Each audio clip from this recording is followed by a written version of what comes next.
apa namanya, kalau kemarin mungkin materi dari saya dan dosen lainnya, siapa Pak Ruli ya kemarin, itu memang ya sumber utamanya adalah dari buku ya. Nah, ini kami mendatangkan Pak Beni itu sebagai praktisi langsung supaya bisa sharing gitu ya, yang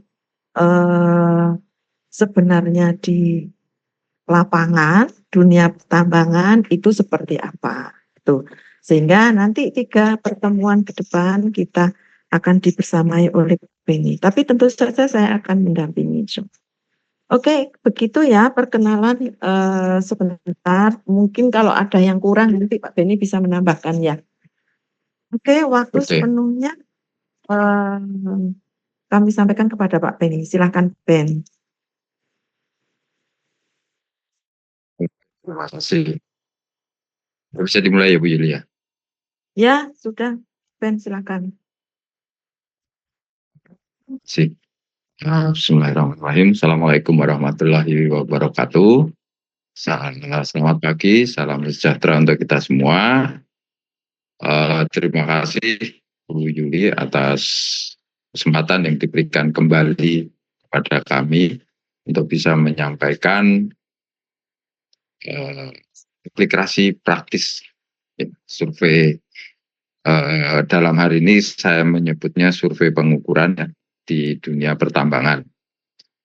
Sebelum lebih lanjut, apakah suara saya bisa diterima dengan baik di sekitaran Jogja? Siapa? Tes. Ada yang terkendala suara? Nggak ada ya? Oke, mungkin langsung Karena bisa dijawab aja. kebetulan Ben, oke. ini posisi Jadi di mana ini? ini baru saja nyampe di Samarinda tadi malam. Jadi Masya Allah. itu. Kami yang Jadi mengucapkan mohon terima maaf kalau kasih. agak-agak teler. Baru semalam saya coba untuk menyusun ininya materinya. Jadi saya baru nyampe di habis pertemuan teknis tahunan ya. Ada salam Bu Yuli dari Bli Iwan. Oh Ininya iya, dari Waalaikumsalam. dari dari Bali. kemarin ketemu ya. Mungkin itu yang awal yang bisa saya sampaikan. Izin untuk bisa share screen mungkin. Iya, bisa nggak, Ben? Ya, coba saya lihat. Karena ini kayaknya hostnya. Oh bisa, bisa, bisa. Sudah muncul ya?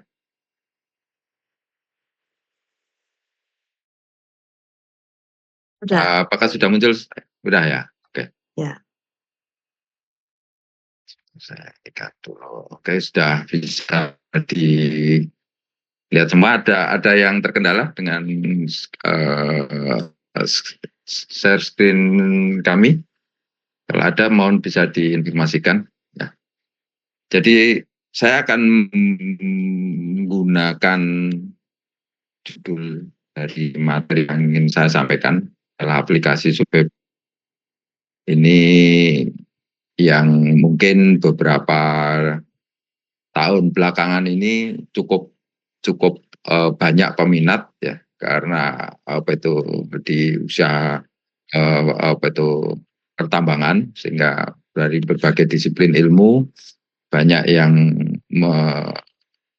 mengalihkan perhatiannya ke pertambangan di sipil elektro dari informatika sekarang juga banyak membuat suatu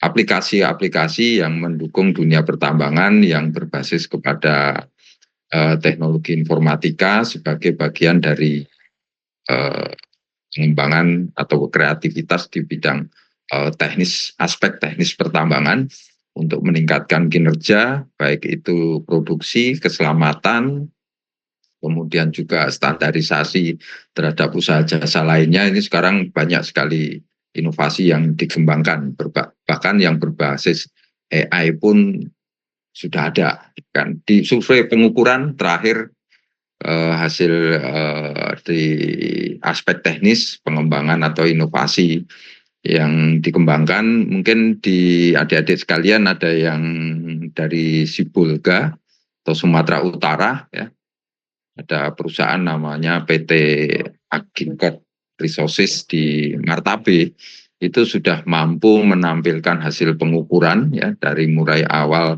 akuisisi data sampai hasil jadi yang bisa dianalisa di banyak bidang itu dalam waktu kurang dari 3 jam, yaitu terobosan baru ya, terobosan baru dengan teknologi yang sudah lama ya, tapi sekarang dikembangkan untuk apa itu kontrol atau monitoring, itu mampu menampilkan data yang lebih cepat sehingga bisa dipakai untuk analisa yang lebih cepat untuk mengambil keputusan. Jadi itu selalu akan ada, dan apa itu tiap tahun selalu ada inovasi di bidang aspek teknisnya, itu selalu akan muncul. Baik, untuk kali ini aplikasi survei pengukuran di pertambangan ini, sebelumnya saya memperkenalkan diri, saya Beni atau nama lengkapnya Bendik Cahyadipta Wibawa. Saya seorang kepala teknik tambang juga manajer di Anugerah Barakaltim Group, BK Group di Kalimantan Timur. Kemudian saya pengawas operasional Pratama, Madya Utama, dan auditor, kemudian organisasi profesi di Perhapi, kegiatan sosial di KDSI dan KKM. Mungkin itu sedikit dari saya. Saya teman sepermainan atau praktikum dengan Ibu Yuli, jadi sudah cukup lama. Baik, untuk mempersingkat waktu, saya akan sampaikan untuk serial aplikasi survei pengukuran di pertambangan. Nanti saya akan membuat suatu serial dari pertemuan yang direncanakan 3 kali. Yang pertama adalah tentang aspek hukum pekerjaan survei pengukuran. Nah, kalau di dunia pertambangan, adik-adik sekalian, itu ada hal-hal penting yang harus kita pahami, bukan hanya teknis, tapi juga aspek hukumnya. Karena kalau di dunia pertambangan itu diatur dengan aturan-aturan tertentu, baik itu menyangkut teknis maupun non-teknisnya. Supaya apa? Supaya pekerjaan kita itu punya standar yang bisa diterima. Satu, yang kedua, punya dasar hukum yang jelas sehingga tidak terjadi pengulangan, tidak terjadi apa itu kekeliruan yang punya imbas ke hal-hal yang bersifat administrasi. Kemudian yang kedua adalah tata batas. Jadi ya, tata batas wilayah izin usaha pertambangan. Jadi ini termasuk materi yang ingin saya sampaikan sebagai pengetahuan bahwa ternyata di dunia pertambangan, yaitu tentang tata batas, yaitu profesi yang cukup biasalah ditemukan atau harus dihadapi oleh seorang sarjana geodesi, itu adalah penentuan tata batas. Itu ternyata sudah diatur dengan peraturan tertentu secara khusus yang di dunia pertambangan. Nanti akan saya sampaikan. Kemudian yang ketiga adalah tentang aplikasi di tambang permukaan atau open pit. Kemudian yang keempat, survei tambang bawah tanah, ya aplikasinya di tambang bawah tanah. Kemudian yang kelima atau yang terakhir adalah materi tentang survei monitoring di formasi tambang. Nah, ini survei monitoring di formasi tambang ini menjadi objek yang sangat penting, baik itu di tambang permukaan maupun tambang bawah tanah, untuk menjamin keselamatan pekerja maupun keselamatan operasionalnya. Karena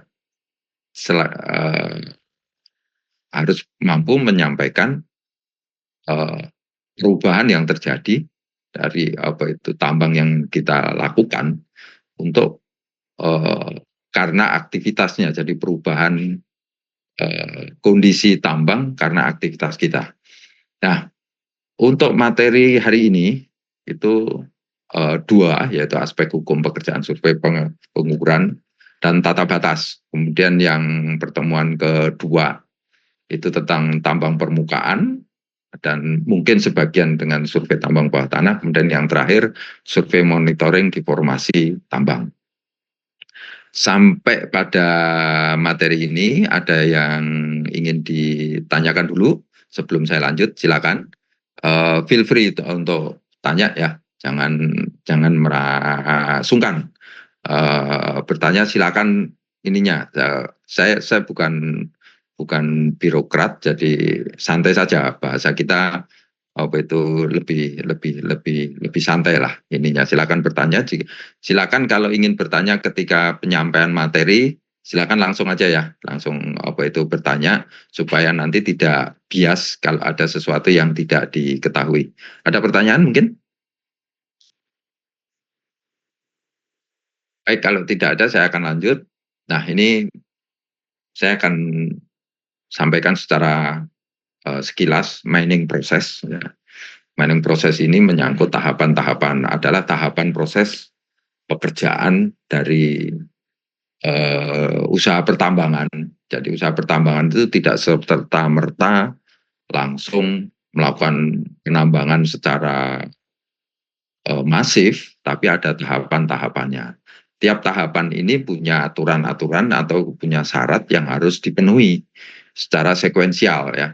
Ada yang memang secara random, tapi ini rata-rata secara sekuensial. Jadi satu persatu harus diselesaikan dulu. Tahap-tahapan yang ada di mining proses itu secara umum terbagi menjadi 3, yaitu penyelidikan umum, eksplorasi, kemudian konstruksi dan eksploitasi. Nah, dari bagan yang saya sampaikan, ini ada yang saya kasih warna kuning, itu adalah posisi atau pekerjaan yang harus dihandle atau harus dikerjakan oleh adik-adik sekalian di dunia tambangan. Saya kasih contoh, mulai dari penyelidikan umum. Penyelidikan umum ini adalah suatu kegiatan untuk meninjau, untuk melihat, untuk menilai suatu area, apakah potensi ada potensi cadangan barang tambang, entah itu mineral atau batu bara atau minyak, gas bumi. Jadi kita tinjau dulu. Nah, karena kita hanya meninjau, melihat, ya betul secara garis besar, maka kita harus mampu menyediakan data-data primer yang terkait dengan lokasi atau keadaan dari daerah penyelidikan umum itu. Makanya biasanya disediakan peta rupa bumi yang skala besar ya, 1:50.000, 1:25.000 seperti itu. Kemudian foto udara jika ada, kemudian juga data-data lain seperti peta-peta tematik yang terkait, peta-peta apa itu tentang demografi, sebaran apa itu tata ruang atau tata guna lahannya, kemudian peta administrasi, pembagian administrasi suatu wilayah dan sebagainya harus kita sampaikan atau kita sediakan. Nah, otomatis sejak awal kita sudah harus mempertimbangkan, memperhitungkan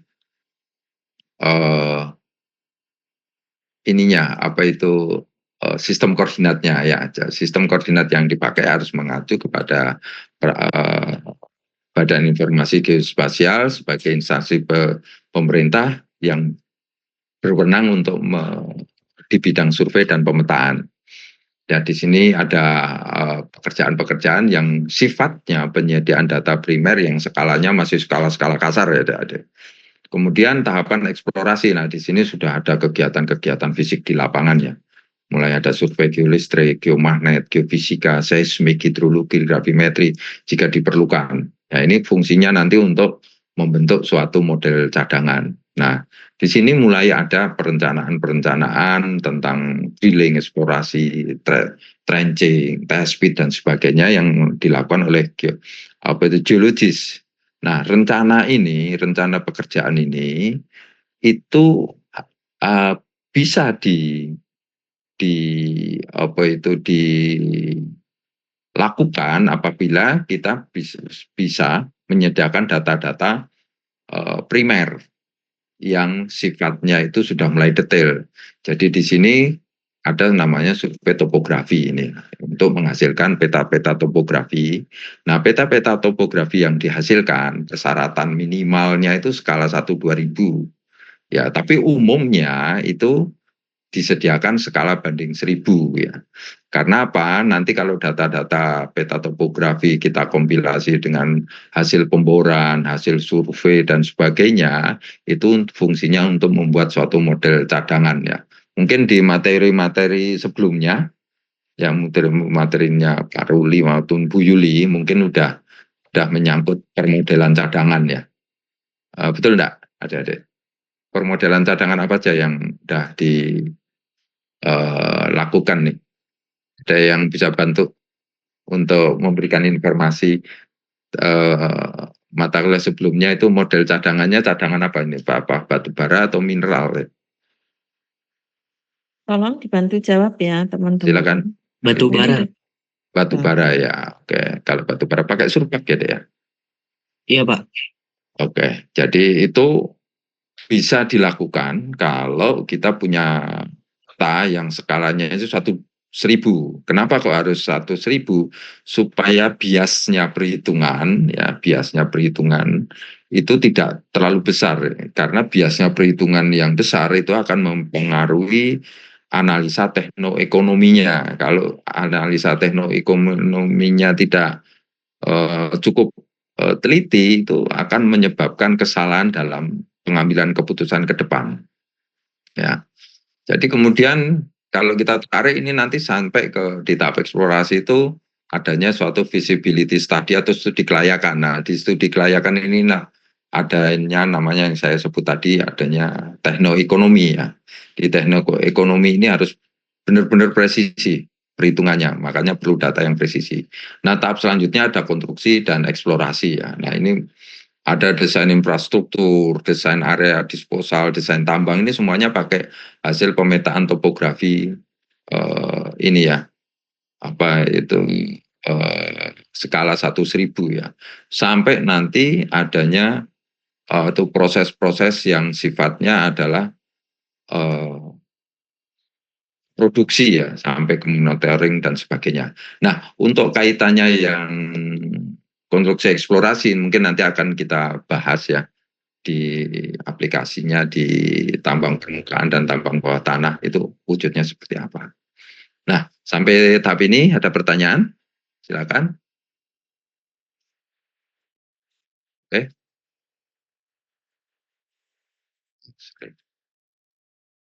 Adik-adik kalau ada pertanyaan jangan sungkan ya.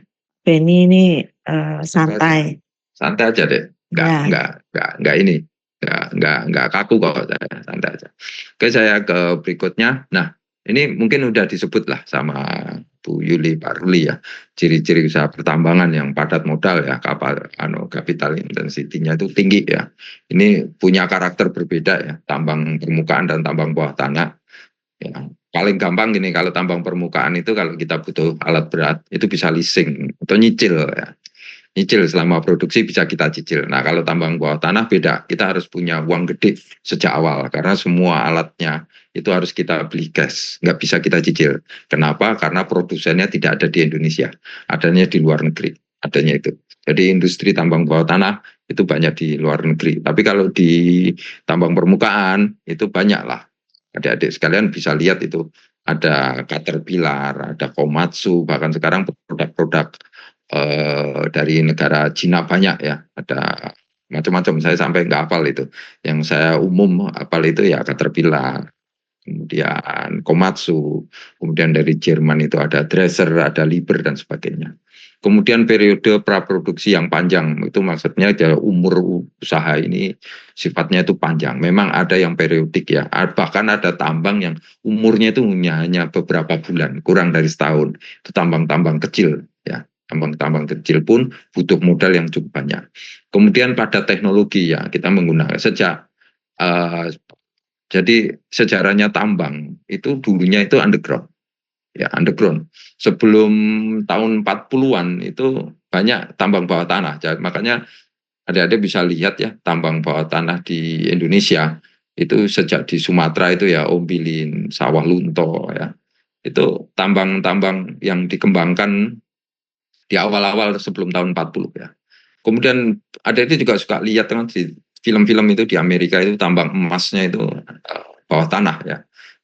Itunya apa itu banyaknya begitu. Memang dulunya tambang itu banyaknya bawah tanah, tapi setelah era 40-an, tahun 40-an di mana telah ditemukan apa itu mesin ya, mesin bukan mesin uap tapi uh, mesin diesel dan sebagainya, itu mekanisasi terhadap tambang itu terjadi secara masif hingga sekarang, sehingga banyak alat-alat berat dan sebagainya itu berkembang. Itulah pada teknologi sampai sekarang, sehingga sekarang pun alat-alat berat cukup modern, monitoringnya pun kita udah paperless ya, kita udah pakai suatu aplikasi. Kemudian punya risiko tinggi dan berpindah lokasi. Maksudnya begini, risiko bekerja di tambang. Jadi di tambang itu begitu adik-adik yang nanti kalau bekerja di tambang ya, begitu masuk pintu gerbangnya suatu tambang, adik-adik itu memasuki area yang namanya area tidak aman ya, area tidak aman karena di situ aktivitasnya banyak dan kompleks ya. Area tidak aman itu harus kita harus masuk, tapi jangan sampai melakukan suatu tindakan tidak aman. Karena kalau tindakan tidak aman bertemu dengan keadaan tidak aman di satu waktu yang sama, itulah definisi dari kecelakaan. Ya. Kemudian berpindah lokasi, setiap selesai berkegiatan kita akan berpindah-pindah. Contohnya kalau tambang-tambang terbuka itu ya, pit-pitnya itu kalau selesai pindah dan sebagainya. Kemudian yang ditambang itu jenisnya adalah sumber daya yang tidak dapat diperbarui, ya, non-renewable resources, sehingga harus bisa direncanakan dengan baik secara teliti ya, eksplorasi teliti. Kemudian apa itu penambangan harus sampai tuntas ya, tidak boleh ada yang apa itu ditinggal dalam arti batasan teknoekonominya ya. Jadi batasannya bisa ditambang itu kalau teknoekonominya dan daya dukung lingkungannya itu terpenuhi. Kalau salah satu dari tiga hal itu tidak terpenuhi, itu tidak akan baik untuk usaha pertambangan. Nah, dengan ciri tersebut diperlukanlah data menjadi grafik, monitoring, pengukuran volume itu harus akurat ya, akurat, tapi apa itu bias yang besar, dan kita harus bisa mampu menyediakan. Kemudian jadwal kegiatan yang akurat ya, jadwal kegiatan yang akurat dan sebentar, dan yang terkoordinasi itu kunci untuk bisa bekerja secara efisien, efektif, dan produktif. Dan biaya perencanaan biaya yang akurat ya. Jangan sampai perhitungan ekonominya itu biasnya itu terlalu tinggi yang menyebabkan kerugian. Kalau terjadi keuntungan nggak masalah, tapi kalau kerugian itu recovery-nya itu sangat susah ya. Metode kerja harus tepat ya, makanya dalam setiap tahapan pekerjaan di tambang itu ada analisa pekerjaan ya, berbasis kepada manajemen risiko, di mana di situ dilakukan kendali-kendali risiko agar pekerjaan itu dilakukan dengan tepat. Terus pekerja harus kompeten ya, nggak boleh yang asal bekerja ya. Ini jadi pertanyaan yang sering pada poin ini, itu adalah pertanyaan yang banyak dilontarkan atau ditanyakan, itu adalah gimana dengan kami yang fresh graduate, kan begitu kan deh ya. Makanya untuk yang fresh graduate itu ada juga tip-tipnya untuk bisa paling tidak tahu ya. Pengalaman saja dulu saya waktu masuk di dunia tambang dalam kondisi pengetahuan saya tentang tambang itu sangat minimal gitu. Tetapi kita tidak boleh beralasan dengan kondisi bahwa fresh graduate saya tidak punya pengalaman, kemudian kita jadikan alasan tanpa ada upaya untuk juga kita paling tidak tahu seperti apa sih dunia tambang itu. Kemudian pemilihan peralatan kerja yang sesuai dan memadai, artinya untuk mencapai produksi tertentu, jika memilih alat yang salah itu bisa terlalu kecil akibatnya produksinya nggak bisa sesuai rencana sehingga banyak pemborosan karena jadwal pekerjaan yang tidak terpenuhi, kemudian pemasaran yang tidak terpenuhi, kemudian kalau terlalu gede investasinya terlalu besar, akibatnya kerugian yang terjadi. Kemudian yang terakhir adalah kepastian wilayah izin usaha pertambangan, artinya kita harus berusaha bekerja di suatu wilayah yang memang benar-benar pasti. Nah, ada pertanyaan adik-adik sekalian?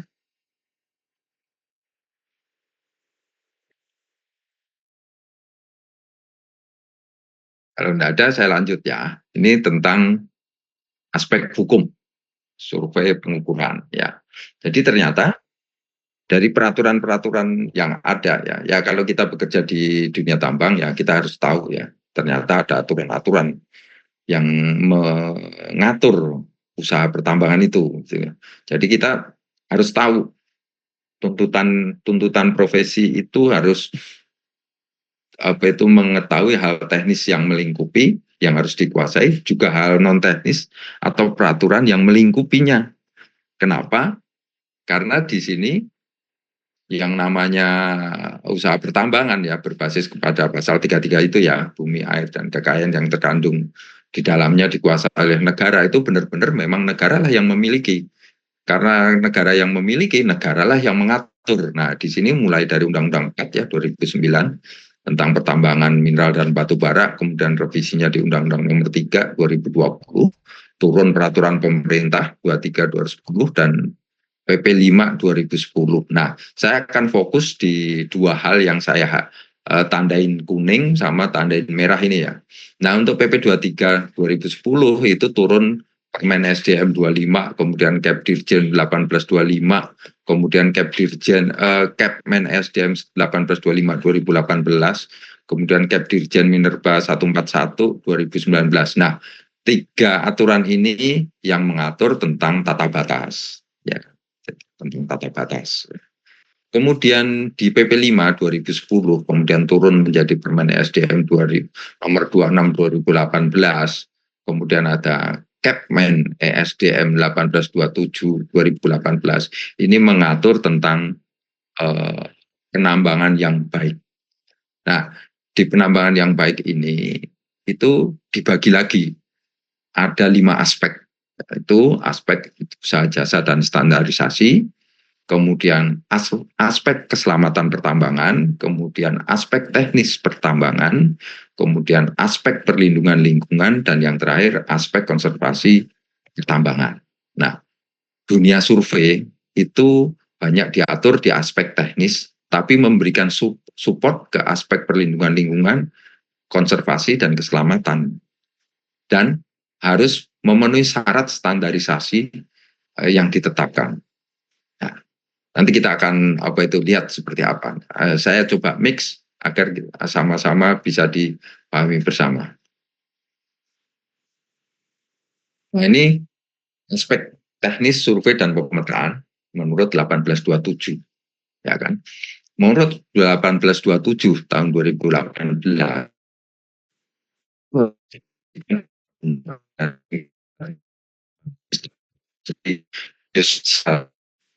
yang telah diatur oleh BIG ya. Jadi dunia tambang itu ikutin aturan-aturan BIG. Tidak boleh membuat sendiri ya. supaya terjadi integrasi sistem yang sama dalam pengaturan tata wilayah izin usaha pertambangan. Kemudian harus disajikan oleh tenaga teknik yang berkompeten atau yang kita sebut juru ukur tambang yang ditetapkan oleh kepala teknik tambang. Kemudian peta yang dihasilkan itu harus bisa diperiksa sewaktu-waktu. Nah, di sini ada trik, ada cara, ada metode yang harus dikembangkan di wilayah usaha masing-masing. Ada yang membangun GIS dan sebagainya, kemudian sistem basis data dan sebagainya. Itu intinya agar peta bisa diperiksa sewaktu-waktu. Kemudian yang berikutnya adalah tata batas wilayah izin usaha pertambangan. Nah, terkait dengan peta yang disajikan secara benar, itu peta apa saja sih yang secara umum dibutuhkan?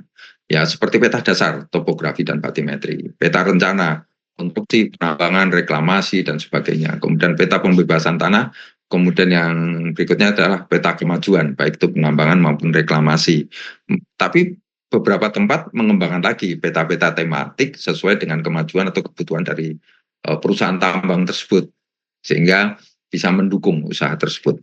Kemudian tenaga teknik yang kompeten itu paling tidak itu mampu melakukan 3 hal ini, melakukan survei dan pemetaan rencana dan kemajuan, kegiatan eksplorasi, konstruksi, pemasangan tanda batas, dan pengembangan. Kemudian yang kedua, mampu melakukan survei pemetaan untuk identifikasi area yang memiliki potensi bahaya serta pemantauannya. Nah, ini yang B itu nanti secara khusus ya di materi saya itu tentang survei deformasi tambang ya, itu untuk menjawab bagaimana kita mengidentifikasi area yang punya potensi bahaya. Kemudian C adalah melakukan evaluasi pemutahiran dan pengelolaan peta rencana dan kemajuan kegiatan pertambangan. Nah, ini itu sifatnya di dalam evaluasi pemutahiran dan pengelolaan itu ada yang sifatnya itu daily, weekly maupun monthly ya. Itu short term-nya. Nanti kalau middle term-nya itu untuk evaluasi per tengah tahun, long term-nya itu untuk 1 sampai 5 tahun. Jadi itu harus mampu kita lakukan ya. Kita mampu melakukan, mampu mengorganize kegiatan dan mampu bisa menampilkan hasilnya. Nah, metode pengambilan data yang umum ya, saya mengambil secara umum saja, yaitu survei teristis, saya akan pakai total station, ada juga beberapa tempat yang sifatnya lokasional ya, itu pakai teodolit yang manual itu masih ada gitu loh. Masih ada. Kenapa? Karena itu masih skalanya masih kecil, atau dia butuh suatu data-data primernya itu masih dalam bentuk raw data sehingga bisa diolah di kemudian hari atau analisanya post processing ya. Kemudian fotogrametri atau penginderaan jauh itu sangat umum sekarang, hampir semua bidang kerja itu melakukan itu, bahkan syarat untuk reklamasi ya itu harus tiap tahun diupdate ya, penginderaan jauh kemajuan dari reklamasi. Kemudian survei ekstraterestrial ya, survei GPS dan sebagainya juga sangat umum. Ada sekalian kalau di zaman saya dulu waktu pertama kali di dunia tambang belum ada deh. Jadi pakai total station ya. Total station pun kita belum familiar ya. Mungkin adik-adik jauh lebih mampu daripada kami dulu gitu loh. Tapi kalau teodolit manual ya boleh diadu lah kalau itu. Kalau total station saya ngalah aja, apalagi GS ngalah aja gitu loh. Tapi sekarang itu harus mampu. Ya adik-adik sekalian. Ada pertanyaan sampai di sini? Saya izin ya, Kak, sambil minum karena kering nih kalau nggak sambil minum ini. Ya, monggo Pak Ben. Boleh Oke, sekali. ada pertanyaan mungkin?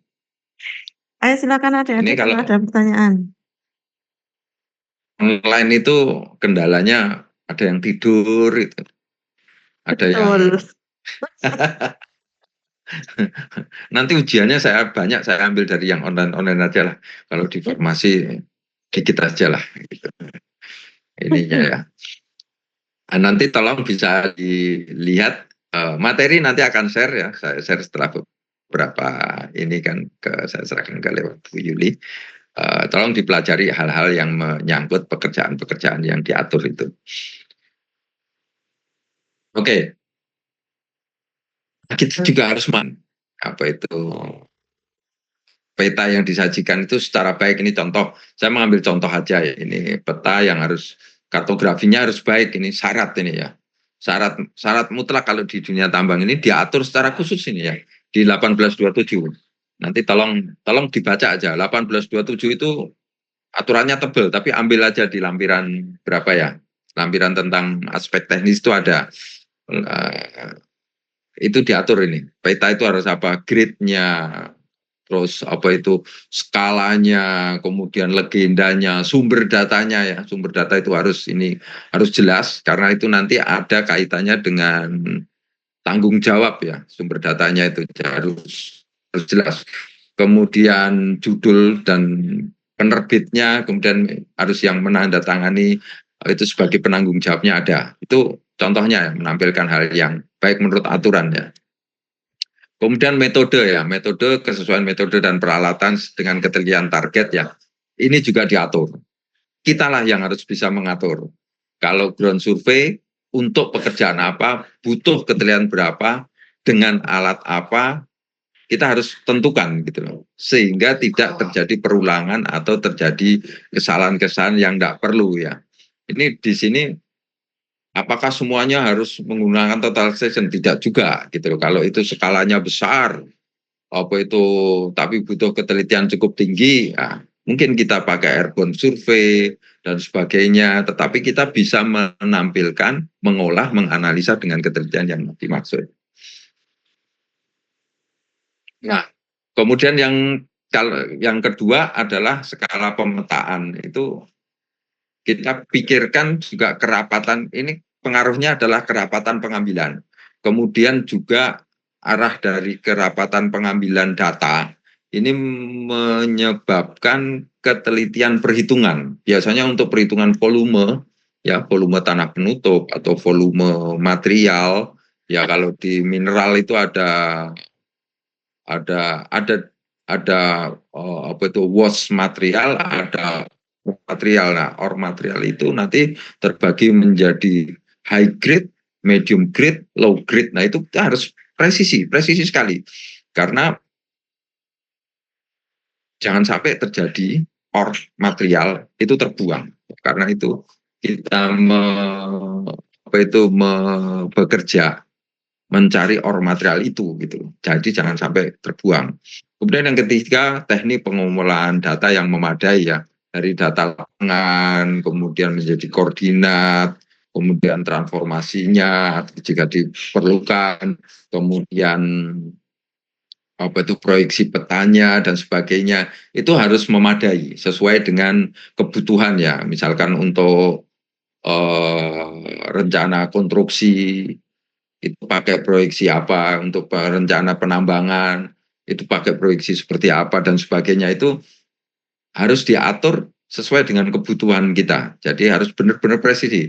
Konstruksi itu ya contohnya kalau mechanical ya, konstruksi, mechanical construction ya, kayak membuat kayak conveyor processing lah ya, processing plant, itu fraksi dari kesalahan itu hanya dibatasi pada fraksi mili, mungkin maksimal rata-rata hanya 5 mili, itu nggak boleh lebih dari 5 mili ya, karena itu mechanical ya, menggunakan material-material besi ya, jadi itu hanya maksimal 5 mili gitu. Jadi kita harus benar-benar memperhatikan hal-hal kayak gitu ya. Jadi nanti untuk berikutnya itu kita bisa lebih mudah bekerjanya dan terintegrasi ke SRGI ya. Yaitu kalau dulu kami bekerja di tambang itu belum ada SRGI gitu. Kesalahan-kesalahan itu sering terjadi di lapangan ya. Konflik antar pemilik usaha pertambangan itu terjadi karena wilayah usaha pertambangannya itu sistemnya lokal dan belum terintegrasi. Nah, kalau sekarang udah terintegrasi di SRGI 2013. Mohon koreksi ya, mungkin saya nggak terlalu konsen dengan core-nya geodesi, ya itu di SRGI ini kalau nggak salah itu sudah datum dinamis ya, sehingga itu menjadi rujukan yang di dunia pertambangan. Jadi kita akan membawa sistem koordinat lokalnya menjadi nasional agar semuanya sama, karena nanti kita lihat apa yang terjadi apabila tidak dilakukan dengan sistem terintegrasi. Sampai di sini ada pertanyaan atau hal-hal yang perlu didiskusikan sebelum saya melangkah ke hal yang berikutnya, dan saya juga harus menampilkan ininya dulu, data yang ingin saya sampaikan. Ada pertanyaan silakan. Saya buka pertanyaan untuk ini hal yang saya sampaikan tadi, materi tadi. Sambil Silakan menunggu. adik-adik, Mas, Mbak.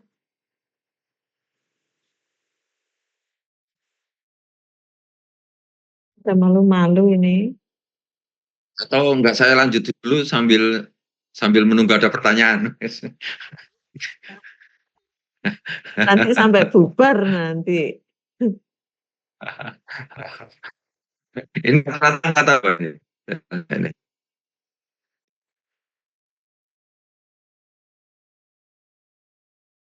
Rata-rata ada yang sudah KP atau apa ini? Belum nih. Belum, Pak. Belum mau. Oh, belum ya. Ini 2021, 2020, 22. 2021, Pak.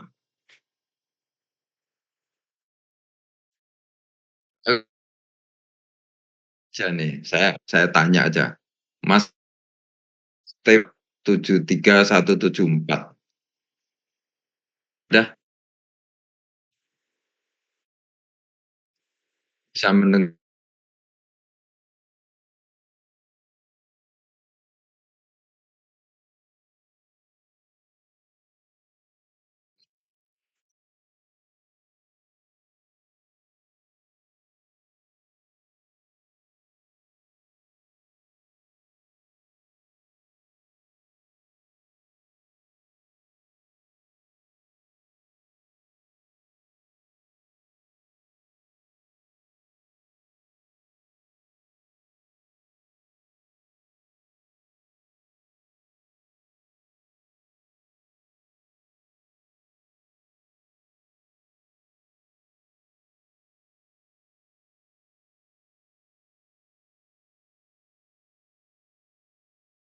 Bener, ini Benny anu ya? Oh, Benny terlempar ya kayaknya ya.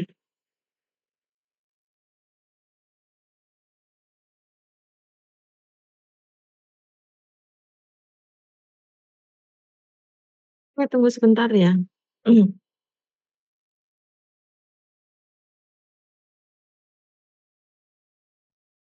Iya, ini banyak yang belum absen ya, makanya ya.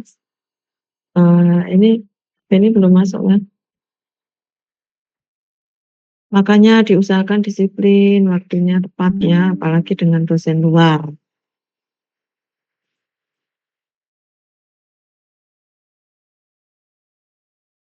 Halo, suara saya masuk apa enggak ya? Masuk, Bu. Oke,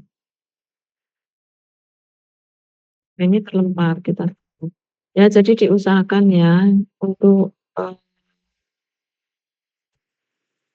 minggu ke depan, ya kemungkinan online lagi ya, karena Pak Benny juga posisinya di Samarinda dan belum tahu, mungkin ya bisa jadi satu kalinya diusahakan untuk luring. Tapi yang satu kali kemungkinan daring. Nah, waktunya bisa jadi ya tidak sesuai jadwal.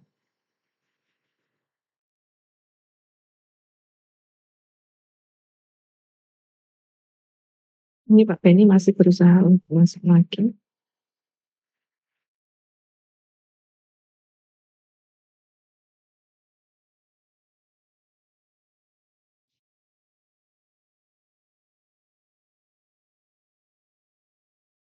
Tes. Halo, sip. Siap Pak Oke, Benny. ya. Terlempar ya. Oh, gimana tadi Mas Steven ada? Ada pertanyaan, silakan. Kalau ada pertanyaan sebelum dilanjutkan Pak Benny ke ya materi berikutnya. Kalau nggak ada pertanyaan, saya yang bertanya. Ah ya, boleh, boleh, boleh. Pak mana tadi? Mas Steven? Ini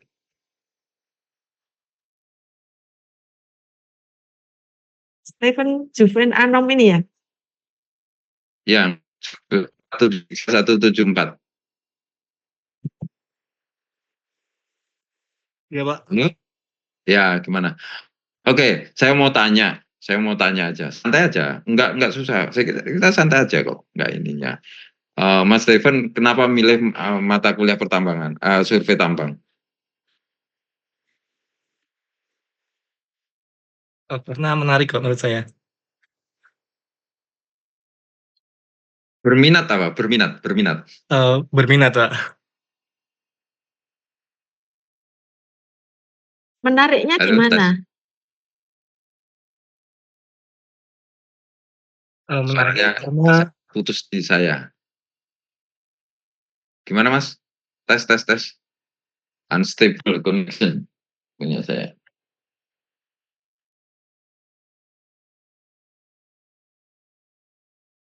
Tes, tes. Ya, masuk Pak Ben. Suara ke saya bisa diterima? Gimana, gimana? Ya, bagus. Gimana tadi Mas Steven tadi? Ini dari mana nih? Dari Jogja atau dari mana nih? saya dari Jogja, Pak. Gimana Mas?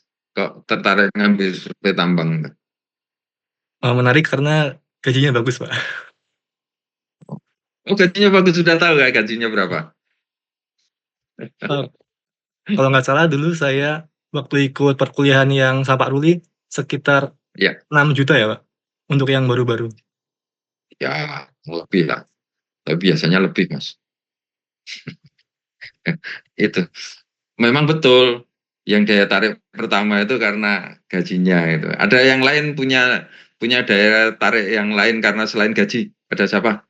Nih yang cewek aja, yang cewek kenapa ngambil survei tambang kalau Mas Steven tadi karena tertarik untuk gajinya. Ya, itu fresh graduate memang sekitar itu sekarang ya. Fresh graduate ya. Nah, itu nanti paling 3-4 bulan udah naik lagi itu ya. Kalau ada ini ya, ada prestasi untuk otomatis.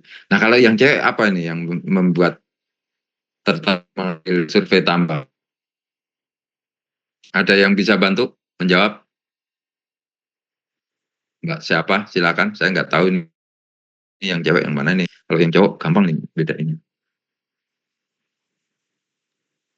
Ada siapa ini? Ya, silakan. Kalau nggak ada ya nanti dipanggil lagi aja Pak. Oh gitu. Kalau gitu ini nih. Mbak Zahra ini yang mana ini? Ini lihat namanya ini IP-nya tinggi. Halo, suara saya dengar nggak? Iya, ya, gimana? Saya sendiri survei tambang karena penasaran cara kerjanya, Pak. Hmm.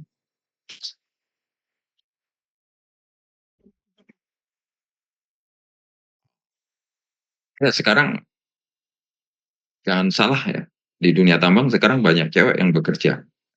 Bahkan di perusahaan-perusahaan asing, operator rigid dump truck itu yang gede-gede itu yang 90 ton ke atas itu dipilih, lebih banyak dipilih cewek yang jadi operator ya. Karena teliti ya. Di beberapa perusahaan besar ya yang bangun web JIS dan sebagainya itu biasanya cewek gitu loh.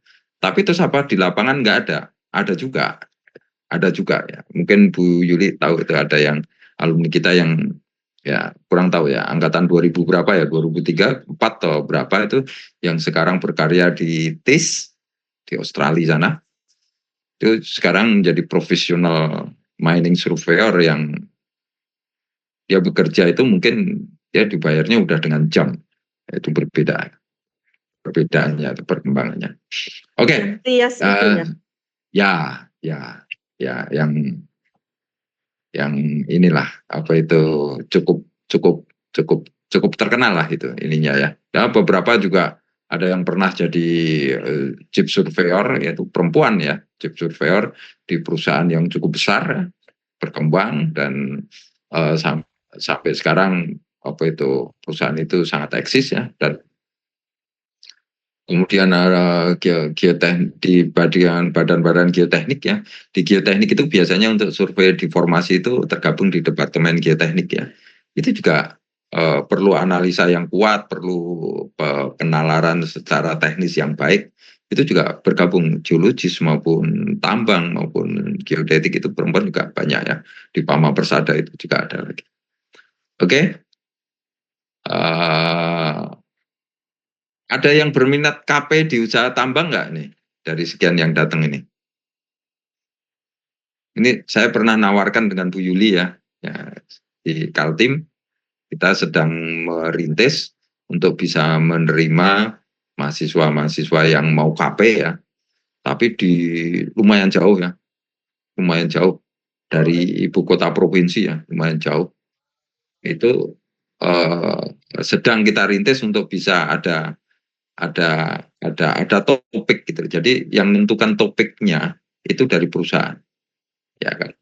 Kemudian nanti mahasiswa itu menyesuaikan, bukan kalau dulu biasanya orang KP itu membawa materi, material, judul, nah, terus KP. Kalau ini enggak. Jadi perusahaan itu bikin suatu proyek, nah proyeknya itu dikerjakan oleh mahasiswa KP. Nah itu kalau ada yang berminat bisa komunikasi, kalau pas ada rezeki atau jodoh untuk bisa KP, kita informasikan. Yang awal mungkin mahasiswanya Prof. Trias itu ya Bu Yulia, ada 3 orang atau 4 orang tuh. Iya.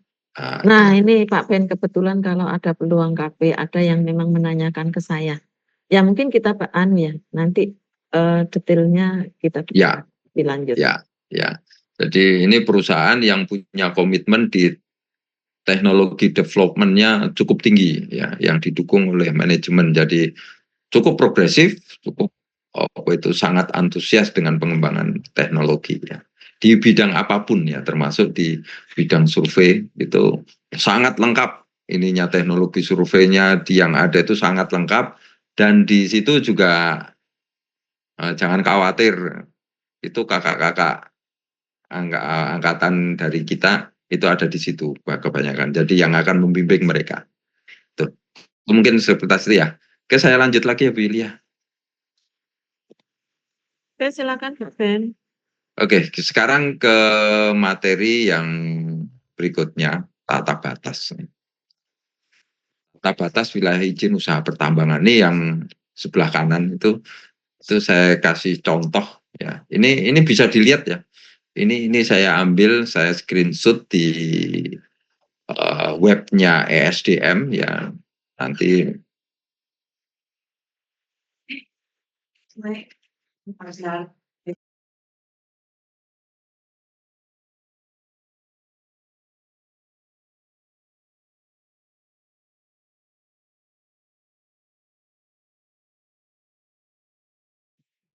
sorry, terinterap sebentar nih, ada di ruangan tempat saya online ya.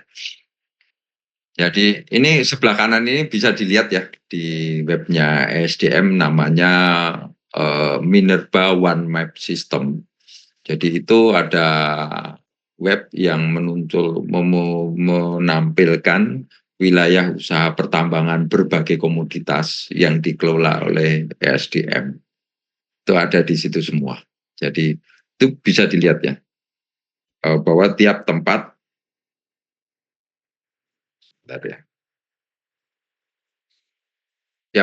itu sudah kayak kaplingan rumah, ya kan? Ini ada yang warna kuning, ada yang warna hijau dan sebagainya. Ini status.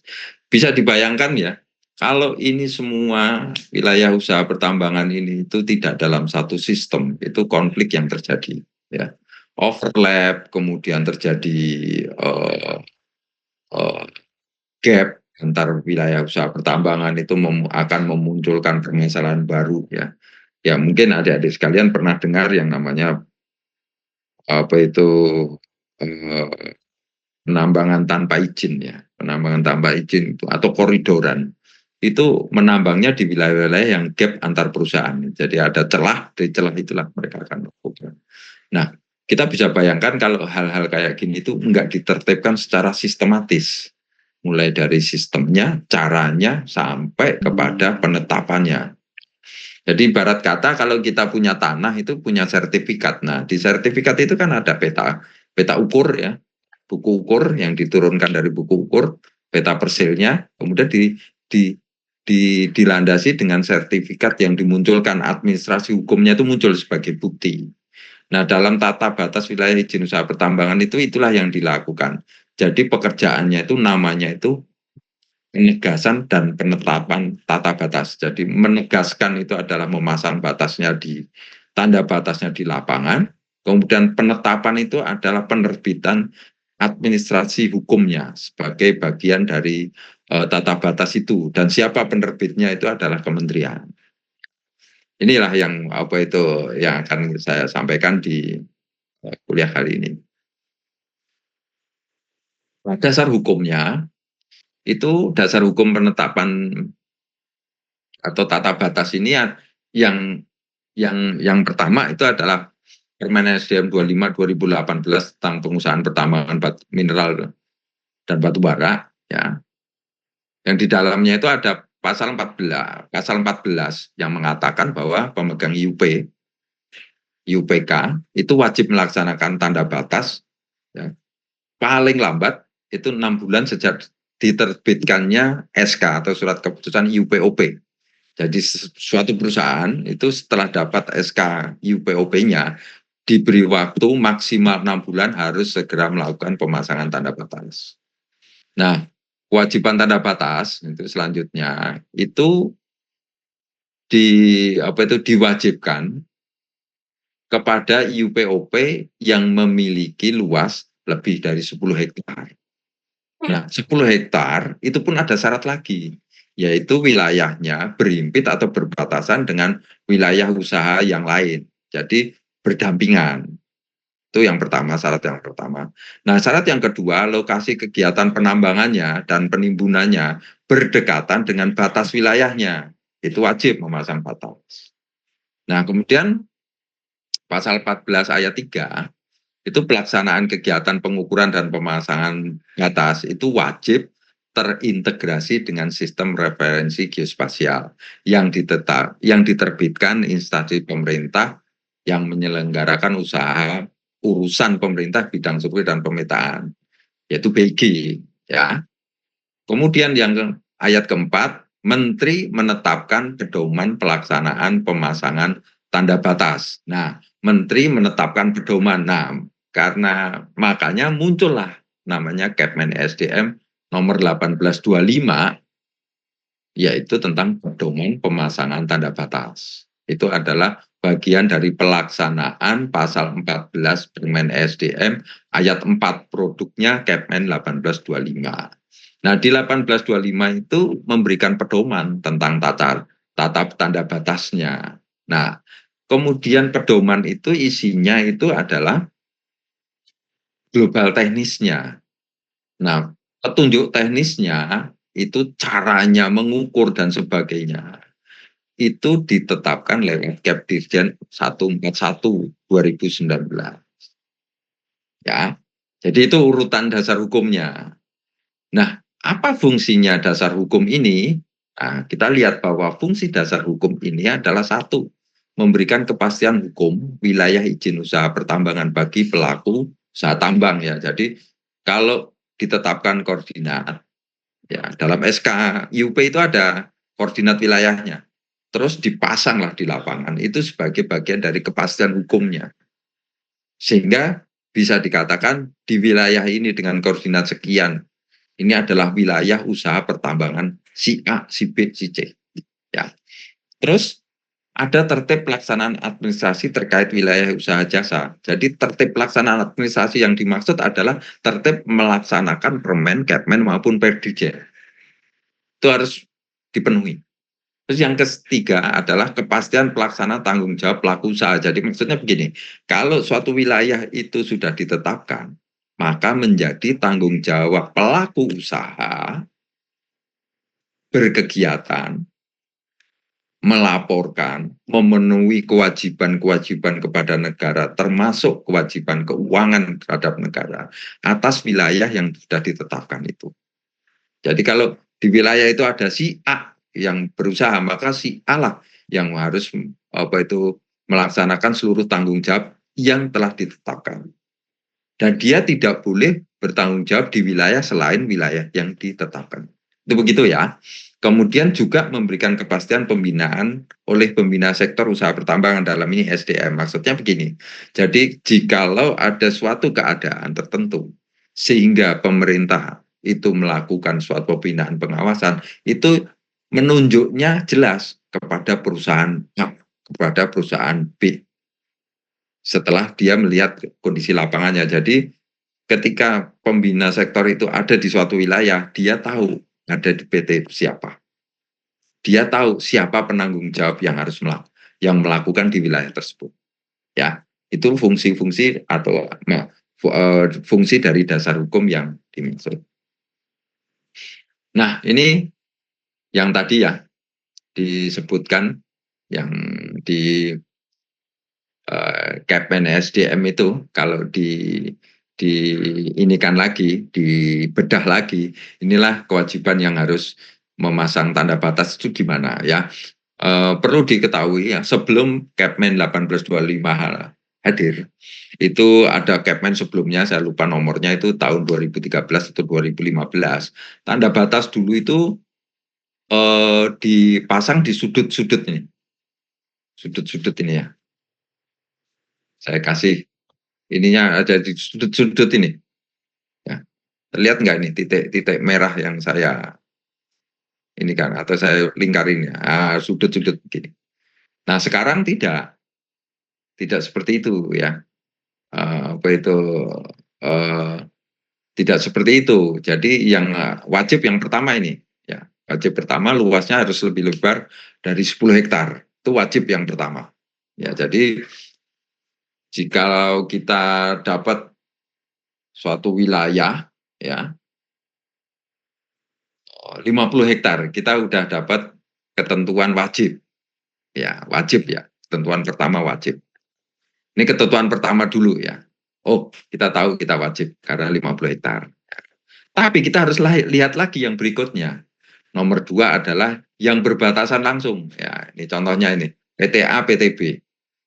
Ya, berbatasan langsung. Maka PTA dan PTB ini harus punya tanda batas yang berinterval 500 meter.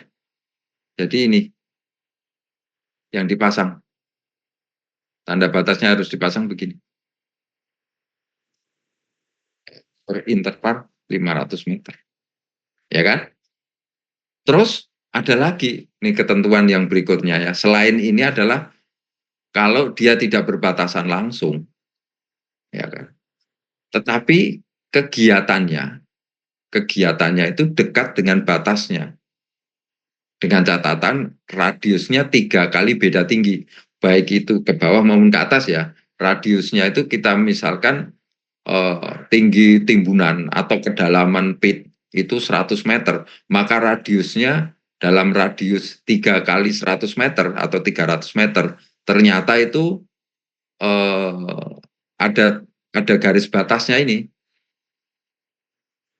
Makanya di garis batas dalam radius itu harus dipasang dengan interval 100 meter. Ya. Sampai di sini paham ketentuan tanda batas?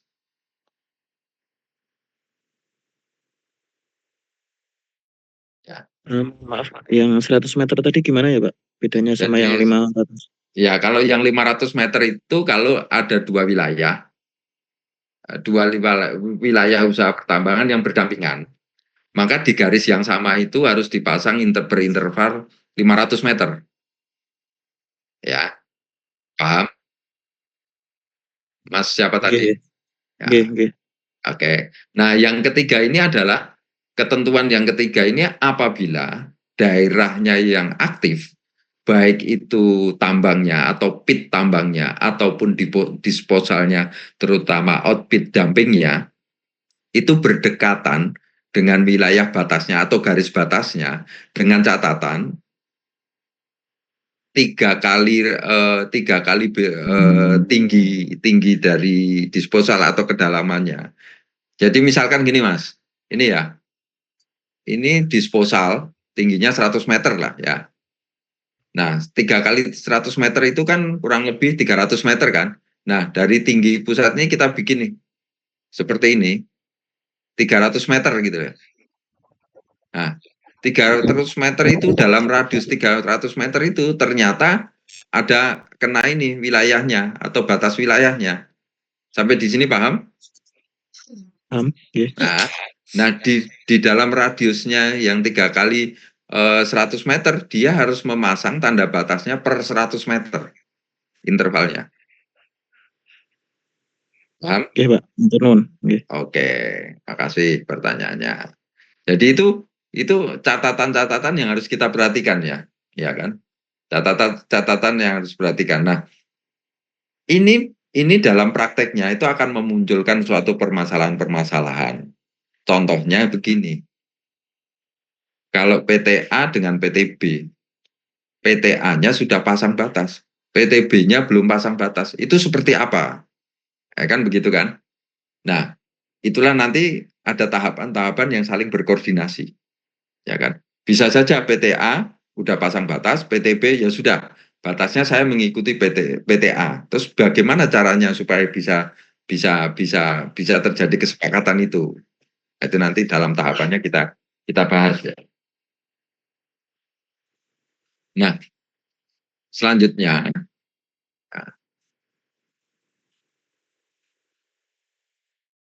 nah ada yang melihat ini gambar ini? Ada yang udah bisa lihat? Halo, halo, halo, can you go? Terlihat? Lalu sudah Oke, ada pertanyaan. Apakah ketiga wilayah izin usaha pertambangan tersebut wajib memasang tanda batas? Ini pertanyaannya. Ada yang bisa jawab? Tadi ada ketentuan di atas ya, sebelumnya tidak ada. Nah, sekarang ini. Nah,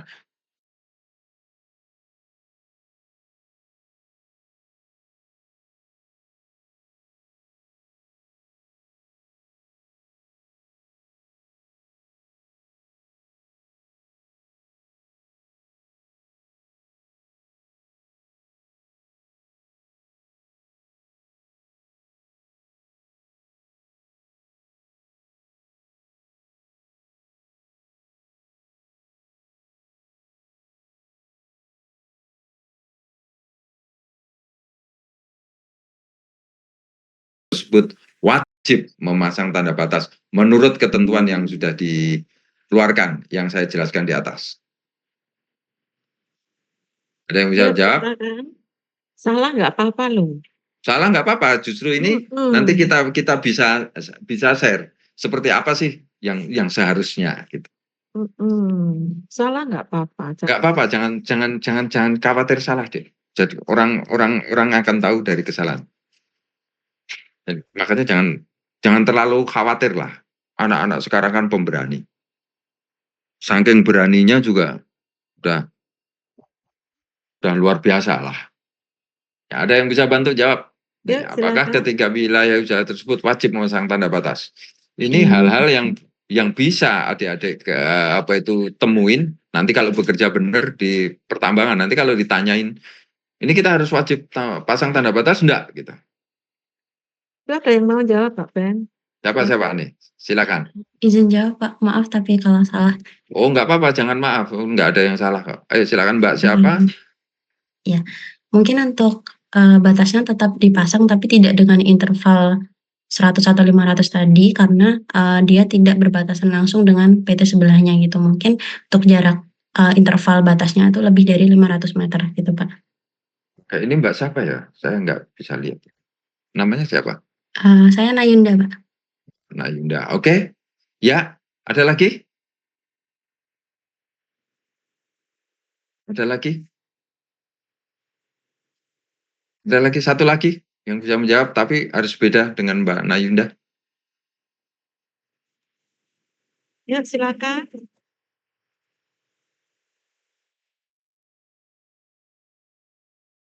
Wah, oh yang cewek aja berani ya, masa yang cowok nggak berani? Wes. Panggil aja Pak Ben. Mas Dimas, mana Mas Dimas? Yes, aku tadi kasih ada yang mahasiswanya Bu Yuli yang namanya Mas Dimas nih. Kan biasanya ada.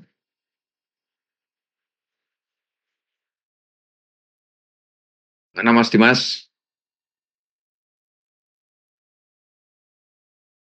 Ternyata lebih banyak yang berani cewek. Kalau cewek kali itu saya panggil aja yang cewek lagi Mbak Agnes. Penta Priscilia 482719.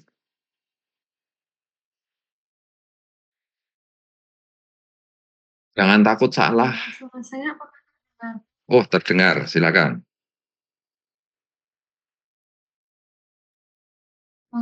Saya sebenarnya kurang tahu Pak, tapi kan tadi dijelaskan bahwa kalau mau masang batas itu ada minimal luas Ya, izin usaha tambangnya ya Pak. Jadi mungkin iya, kalau memenuhi dari minimal luas tersebut sudah dipasang batas tambang seperti itu. iya. Oke. Jadi udah itu aja, Mbak Agnes. Ada yang lain? Oke. Pinter-pinter, bener semua gitu kok. Jadi begini, disebut wajib itu adalah tidak boleh dihindari, ya kan? Nah, yang kedua adalah jikalau tidak berbatasan langsung, tadi seperti yang disampaikan Mbak Nayunda, itu tidak harus berinterval 100 atau 500. Terus Mbak Agnes mengatakan kalau lebih dari 10 itu sudah wajib. Artinya terus nanti tanda batasnya di mana? Tanda batasnya di tanda batas yang namanya tanda batas sudut. Ya, jadi di sudut-sudutnya aja dipasang, ya kan? Begitu, gitu loh. Tadi kan lo yang interval 100 itu harus yang berbatasan. Yang 500 yang berbatasan. Kalau 100 yang dekat dengan operasi. Nah, sekarang kalau ternyata tidak ada yang berdekatan atau berdampingan atau yang berbatasan langsung, berarti yang interval 100 kan tidak. Tapi yang bisa potensi adalah kalau ada kegiatan yang berdekatan dengan wilayah atau batasnya. Itu yang nanti intervalnya 100. Kalau belum ada misalkan, belum ada yang apa itu memenuhi syaratnya yang untuk interval 100, berarti tanda batas ujungnya saja dipasang atau tanda batas sudutnya. Jadi jawaban tadi ya dua-duanya betul dengan analisa seperti itu. Ya. Oke. Ada pertanyaan?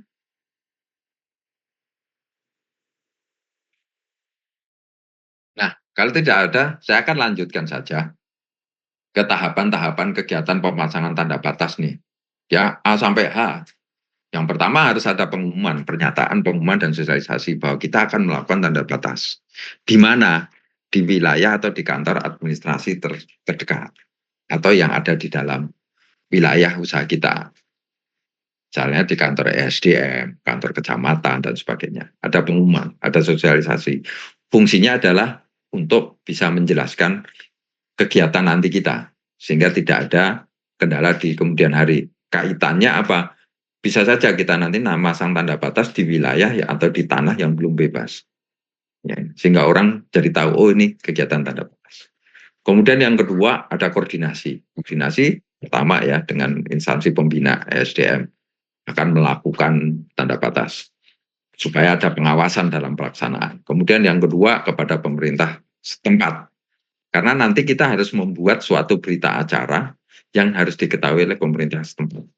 Yang ketiga kepada perusahaan-perusahaan sekitar yang berbatasan yang saya sebutkan tadi, supaya bisa dilakukan bersama-sama dan diketahui bersama-sama, karena nanti juga akan dituangkan dalam berita acara. Yang berikutnya adalah kepada pemilik tanah. Jadi kita harus melakukan identifikasi kira-kira akan jatuhnya di mana sih. Nah, itu pemilik tanahnya harus mengetahui sehingga tidak terjadi penghalangan atau hambatan. Ya. Kemudian yang ketiga, kompilasi data wilayah dan persiapan teknis. Kompilasi data wilayah ini ya kaitannya dengan kalau itu ada di daerah-daerah yang punya tata guna lahan tertentu, misalkan wilayah kehutanan, kemudian wilayah usaha kehutanan, ya misalnya HPH dan sebagainya. Karena di wilayah kehutanan ya itu ada syarat yang harus dipenuhi, namanya kita harus punya IPPKH ya, izin prinsip, izin pinjam pakai kawasan hutan ya. Harus punya itu baru bisa melakukan kegiatan, itu pun harus selalu koordinasi. Ya, kalau tidak melakukan koordinasi atau mendapatkan izin itu supaya adik-adik tahu itu konsekuensinya itu pidana. Jadi sangat hati-hati ya. Ya kan, makanya saya dari depan mengatakan meskipun kita orang teknis bekerja di tambang, kita harus tahu dasar hukumnya supaya kita bisa menghindari apa itu wilayah-wilayah yang berisiko atau akibat-akibat yang berisiko. Kemudian juga persiapan teknis ya, orang, alat dan sebagainya. Kemudian apa ya, skyplot dan sebagainya sih. Kemudian jadwal atau kapan harus melakukan pengamatan, karena itu ada syarat-syarat yang sudah diatur. Ada yang minimal harus diamat secara terus-menerus 4 jam dan sebagainya ya. Itu ada gitu. Yang kemudian baru dilakukan pengukuran tanda batas. Pengukuran tanda batas biasanya harus diikatkan kepada jaring kontrol horizontal nasional ya, yang ada di wilayah tersebutnya. Itu ada syarat-syaratnya. Nanti bisa saya kali ini tidak akan terlalu detail kepada hal itu, tapi adik-adik harus membaca di cap dirjennya ya. Nanti detail itu, secara teknisnya detail di situ ya. Jadi pengukurannya seperti apa. Kemudian baru namanya pemasangan tanda batas. Karena apa? Tanda pengukuran titik batas itu hampir bisa dikatakan kesulitan kalau langsung kepada titik koordinat batas wilayah kita. Makanya kita harus melakukan pengukuran titik batasnya, baru dilakukan stake out terhadap tanda batasnya itu, titik batasnya itu ya. Itu bagian dari tahapan pengukuran titik batas. Nah, pemasangannya nanti ada suatu patok batas yang sudah ditentukan dimensi, warna maupun kaidahnya. Nanti juga ada. Baru ada pembuatan berita acara ya yang harus ditandatangani. Pertama minimal nih ya, minimal sekali. Pertama adalah perusahaan yang terkait, yaitu tenaga teknis terkait dan KTT-nya. Kemudian perusahaan sebelah yang berbatasan ya, yang harus tanda tangan. Itu sampai KTT-nya juga. Kemudian pemilik tanah ya. Kemudian pemerintah setempat ya, misalkan desa atau camat dan sebagainya ya. Pembuatan berita acaranya itu minimal itu. Kemudian yang G, melaporkan pelaksanaan tanda batas. Kepada siapa? Kepada menteri. Dalam hal ini kepada Direktorat Jenderal Mineral dan Batubara. Nanti kalau udah kita laporkan, nanti dari kementerian akan mengeluarkan penetapan tanda batas. Jadi itu tahapannya. Ada pertanyaan? Jika tidak, saya langsung ke ini ya, bagan alir pemasangan tanda batas wilayah. Jadi tadi sebetulnya hanya ininya, mohon maaf.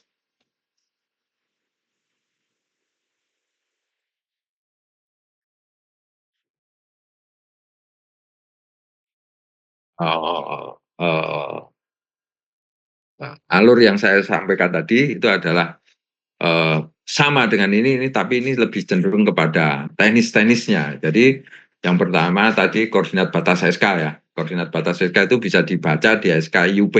Itu sudah ditentukan. Kemudian harus dicek kembali ke wilayah usahanya apakah memenuhi kriteria. Kriteria di sini adalah kriteria kewajiban tanda batas tadi. Yang saya sebutkan tadi itu lebih dari 10 hektar dan sebagainya. Kalau memenuhi berarti wajib melaksanakan. Ya kan? Wajib melaksanakan pemasangan tanda batas. Kemudian apakah kita sudah melakukan di wilayah kerja kita itu menggunakan datum koordinat sesuai yang disyaratkan, yaitu misalkan di sini SRGI 2013. Kalau belum, berarti kita harus melakukan transformasi datum dulu. Nah, di sini saya akan bertanya, ini sudah ada yang survei geodesi atau apa ya? Kalau sekarang namanya survei geodesi atau geodesi geometri ya, Bu Yulia? Yang yang kaitannya dengan survei. Kalau dulu kita kan survei geodesi ya. Iya. Kalau sekarang yang mata kuliah yang tentang geodesi geometri itu loh yang Ibu Bu Yeni itu loh. SRGI ada sendiri kalau nggak salah ya. Itu geodesi geometri, ya. Geodesi geometri ya. Iya. Nah, ini rata-rata sudah kuliah geodesi geometri atau belum ya? Ini semester pira ya? 6 ya? 7 ya?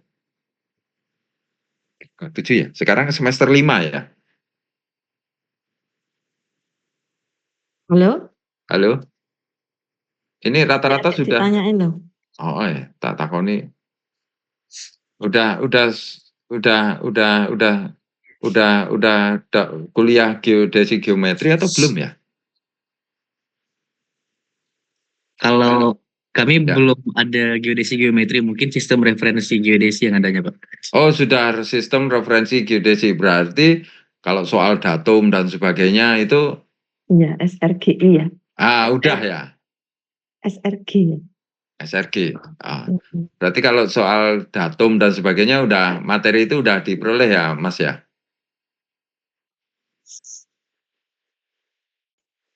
Halo? Sudah, Pak. Oke, sudah. Saya ini di petunjuk ini pun di petunjuk atau di peraturan menteri ini pun saya agak terganggu nih, Mas. Transformasi datum. Bisa ada yang bantu? Transformasi datum itu gimana sih maksudnya?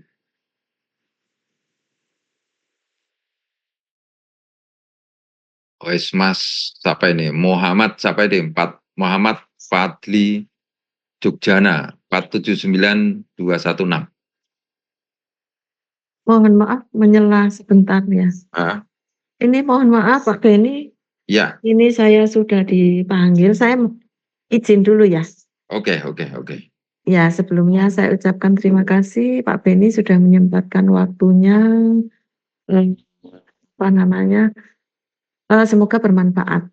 Oke, Sampai ketemu lagi di pertemuan berikutnya ya. baik, siap. Ya, saya mohon pamit dulu. Oke, Assalamualaikum. Waalaikumsalam. Yang belum absen, silahkan nulis di di chat, kemudian nanti tunjukkan bukunya ke pengajaran ya. Oke, gitu. Mohon maaf saya pamit dulu ya. Ya. Oke, saya lanjut. Mas Muhammad gimana? Transformasi datum nih yang gimana? Gimana caranya gitu loh Mas. Saya memang agak terganggu dengan ini alur ini saya peroleh dari peraturan yang ada gitu. Cuman saya merasa terganggu dengan istilah transformasi datum ini gitu loh. Gimana caranya transformasi datum gitu loh. Ada yang bisa bantu?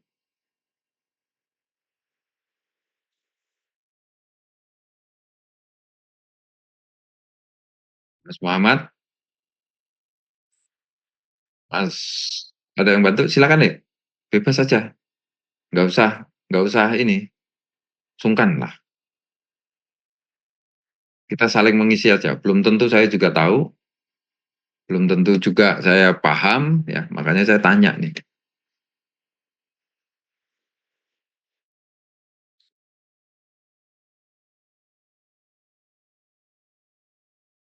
Ada lagi yang ini?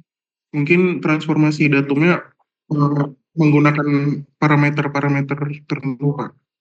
Oh, Oke. Saya catat aja. Nanti jadi bahan diskusi berikutnya ya. Transformasi datum. Karena begini, logika. Ini logika saja. Bisa nggak sih datum itu ditransformasi? Bukankah datum itu ditetapkan? Ya kan? Itu aja catatannya. Yang saya pahami, datum itu ditetapkan. Yang dilakukan itu sebetulnya transformasi koordinat antar datum. Itu yang saya pahami gitu loh. Makanya istilah transformasi datum dalam aturan ini, saya itu terganggu karena ini menurut saya ini bukan transformasi datum kali ya, tapi transformasi koordinat antar datum. Karena datum itu kan ditetapkan ya. SRGI 2013, WGS 84. Ada lagi yang sebelumnya itu ada yang datum Basel 1881 atau apalagi gitu. Kan ditetapkan. Tidak ada kan transformasi datum antara Basel ke SRGI itu tidak kan. Tapi yang ditransformasi itu kan koordinatnya dari datum Basel ke datum SRGI. Begitu kan? Ya.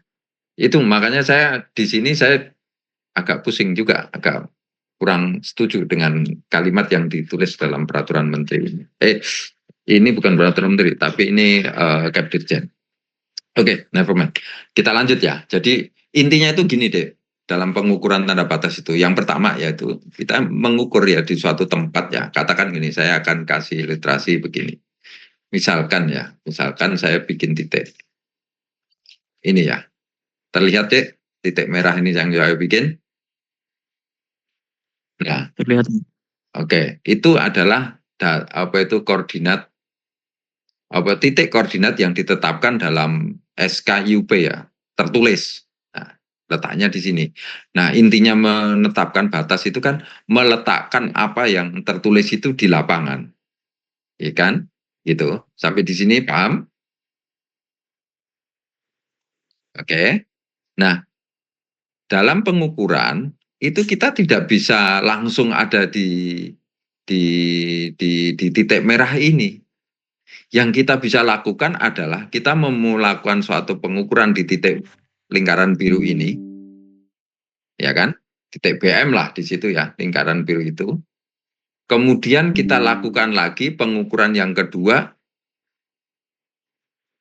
di titik ungu ini, sehingga kita dapat 2 titik.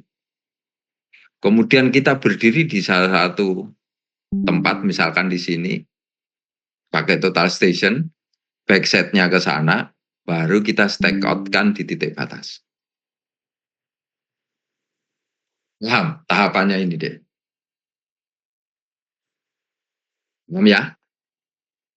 Jadi penetapan atau pengukuran tanda batas itu aslinya di lapangan itu seperti itu. Jadi titik batas SKUP itu enggak langsung kita tetapkan pakai pengukuran GPS ada kena itu langsung di posisi itu, tidak. Pasti bias gitu. Bisa saja ternyata melesetnya bisa 1 meter, 2 meter dan sebagainya. Untuk menghindari bias itu, makanya kita menggunakan 2 metode, 2 pengukuran di suatu lokasi, kemudian dari situ baru kita stack out dengan total station. Ya, metodenya seperti itu. Jadi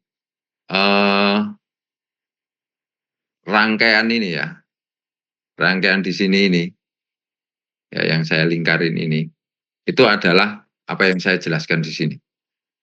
Ya, dari sini kan dilakukan pengukuran desain, kita melakukan bikin desain jaring pengikatan BM ya, BM ini saya katakan BM ya, BM ini ke jaring kontrol horizontal nasional. Jadi ini bikin rencana, ya kan, bikin rencana nih.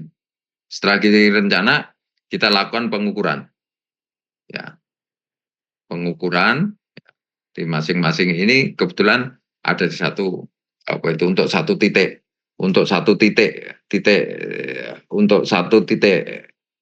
tanda batas di sini itu kita melakukan 2 kali yang terikat dengan jaring kontrol horizontal nasional di sini, ya kan. Setelah itu kita lakukan post processing, ya kan, solusi untuk baseline ambiguitas dan perataan jaringannya.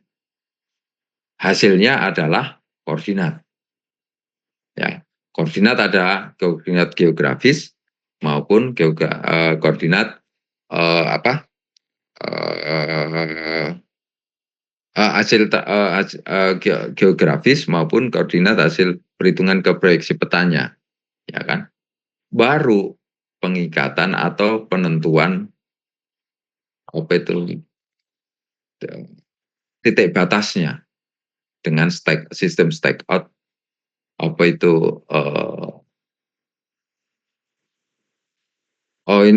maaf, ini adalah BM pertama, ini yang kedua, kemudian kita post processing, kemudian baru dilakukan perhitungan transformasi koordinat dan sebagainya ke UTM, baru dilakukan stack out ini. Sorry, maaf deh, ini terlewati. Jadi ini adalah titik BM-nya yang pertama, ini adalah titik bantu ke BM-nya yang kedua, baru dari nomor 1, nomor 2 ini hasil pengukuran nomor 1, nomor 2 kita peroleh suatu koordinat yang kemudian yang kita pakai untuk lakukan stack out terhadap titik batasnya. Jadi dari sini titik bantu 1, titik bantu 2 pakai total station kita stack out-kan ke titik batas. Baru ada koordinat tanda batas, pemasangan, pembuatan berita acara, laporan dan sebagainya sampai ke penetapan tanda batas. Sampai di sini ada yang bingung?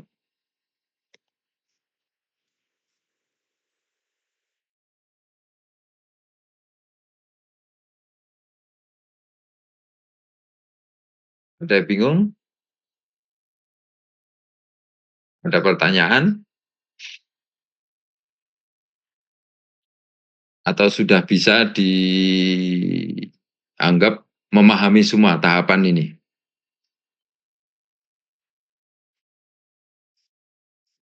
Pak, izin bertanya. Silakan.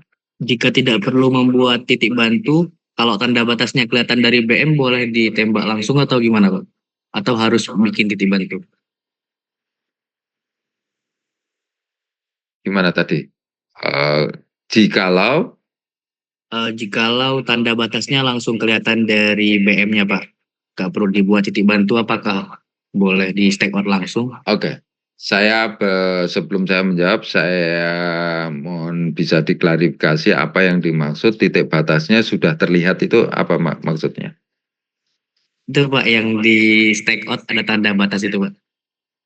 Stake out, Karena tanda batas. Ya.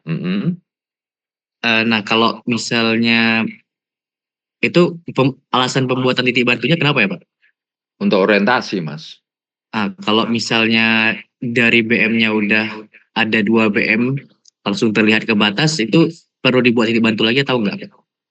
Gimana? Saya belum paham. Belum pahamnya begini. Oke ya, saya ulang lagi ya. Jadi yang diamat menggunakan GPS itu sebetulnya yang ini sama ini. Yang diikatkan ke JKHN. Belum tanda batasnya ya, belum titik batasnya ya. Sampai di sini paham? Iya, Pak. Oke. Untuk apa 1 sama 2? Yang pertama untuk berdiri alat, total station, kan kita akan mencari posisi titik batas kan ya. Yang pertama untuk tempat berdiri alatnya total station. Yang kedua untuk melakukan orientasinya. Paham yang saya maksud orientasi? Paham, Pak. Oke. Nah, dari orientasi inilah nanti kita masukkan koordinatnya titik batas, baru kita stake out kan.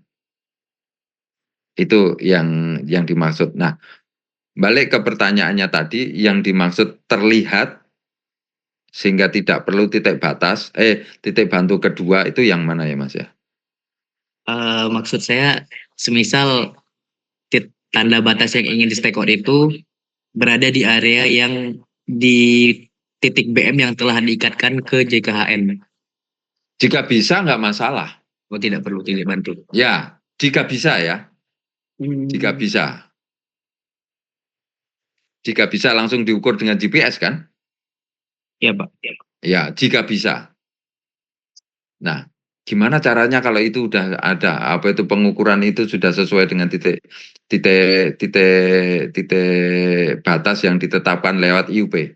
Pertanyaan saya lanjutkan begitu. Gimana, Mas? Bisa tahunya? Gimana, Pak? Nah, tadi kan dikatakan jika titik batas itu ya sudah apa itu sudah terlihat lah kalimatnya Mas Muhammad kan begitu kan, sehingga apakah perlu titik bantu kan begitu kan ya? Iya, Pak. Nah, jika sudah bisa artinya yang bisa saya tangkap adalah titik batasnya itu sama dengan apa itu waktu pengamatan GPS kan begitu ya Mas Muhammad? Iya, Pak. Oke. Nah, sekarang pertanyaan berikutnya adalah, pertanyaan saya adalah gini, bagaimana bisa mengetahui bahwa titik batas itu tidak perlu itu artinya kan titik batas itu tidak perlu di stake out lagi kan? Betul nggak? Betul, Pak. Tapi maksudnya mungkin yang stake out-nya itu tanda batasnya tidak berbarengan dengan GPS, tapi dia ditembak lewat TS juga, Pak. Stake out kan tidak diketahui koordinatnya, Pak.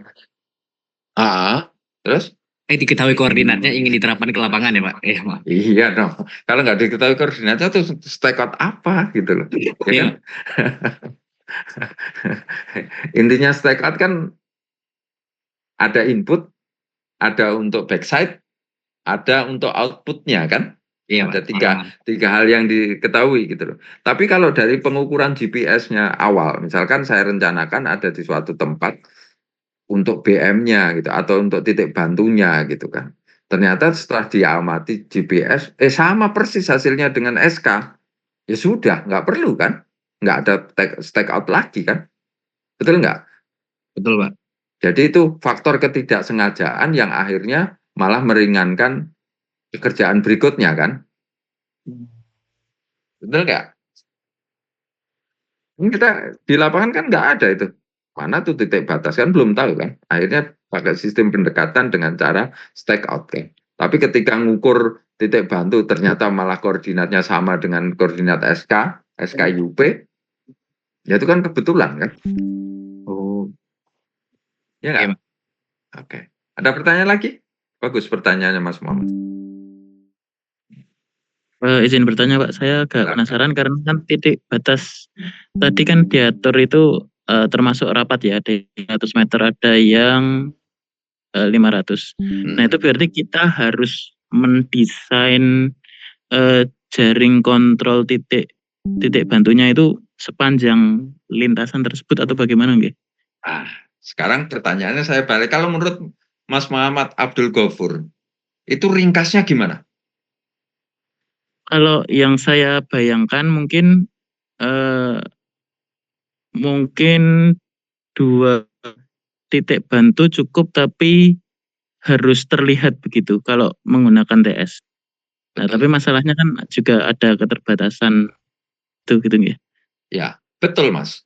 Jadi nggak semuanya per 100 meter harus GPS. Ya kan? Jadi misalkan gini, nih saya kasih ilustrasi begini ya. Ini garis batas. Ini ya garis batas. Garis batas ini kan sifatnya imajiner. Kita hanya bisa bikin di komputer lah, ya kan? Tidak bisa di lapangan ya. Terus nggak perlu harus 1, 2 per 100 atau per 500 gini, enggak. Ya kan? Nggak perlu. Ya kan? Tapi kalau misal kita bikin begini, di sini sajalah titik batas yang saya tetapkan. Terlihat nggak kuning ini yang di ujung? Nggih, terlihat. Ya, di sini lah. Terus jarak segini, misalkan ini jarak 500 meter atau berapa meter lah gini. Katakan 500 gitu. Nah, itu masih bisa saling terlihat. Berarti di antara ini kan bisa kita stack out dengan total station kan? Iya, nggih, saged. Ya. Atau nanti kita balik lagi di sini. Kita dirikan total station, kita backset ke sana, kita bisa turunkan lagi ke sana. Bisa kan? Nggih, saged. Ya. Itulah butuhnya kreativitas itu begitu. Ya, betul Mas Muhammad. Jadi tidak serapat itu harus GPS enggak. Kita pilih, kita tetapkan. Ya kan? Oh, di sini, di sini, di sini, di sini. Jadi kita rencanakan dulu. Ya. Nggih. Oke. Ada pertanyaan lagi? Bagus, Mas. Kalau pengen pada ngopi sambil ngopi aja ya. Oh iya ya. Kalian nggak open video jadi nggak masalah. Saya open video aja nggak masalah. Oke, ada pertanyaan lagi? Izin tanya juga Pak, mungkin permasalahan di lapangannya gitu nggih. Nah itu sering nggak sih Pak ada patok-patok yang hilang gitu? Dan kalau ada gitu? Ya. Patok yang dipasang ya Mas ya? Nggih. Oh, sering Mas. Sering ya. Sering sekali. Ya kan? Sering sekali. Kenapa? Ya, karena ada aktivitas manusia. Ya kan? Nah, itulah nanti kalau kita udah sampai di namanya penetapan batas, akan saya tunjukkan seperti apa sih yang seharusnya. Nah, saya akan nanya nih, ya kan? Bukankah setiap titik batas itu tidak selalu jatuhnya di tanah, Mas dan Mbak? Ternyata jatuhnya itu di tengah, misalkan danau. Atau ada juga yang kalau pernah lihat ya, titik batasnya itu jatuhnya itu di sungai. Atau kalau enggak, jatuhnya itu di tengah rumah warga. Nah, kira-kira gimana Mas? Atau Mbak kalau seperti itu? Kewajiban kena, melekat nih. Tapi ternyata jatuhnya yaitu setelah kita cek mau stake out, ternyata jatuhnya di tengah danau, sungai, atau tengah rumah warga, atau tengah jalan, ya. Ya, wilayah kerja saya itu, ya yang sekarang saya aktif itu di sekitarnya itu ada kantor kecamatan, polsek, rumah-rumah penduduk gitu. Dan itu ada yang waktu kita stake out jatuhnya itu di tengah rumah orang. Nah, ada yang bisa bantu? Gimana solusinya?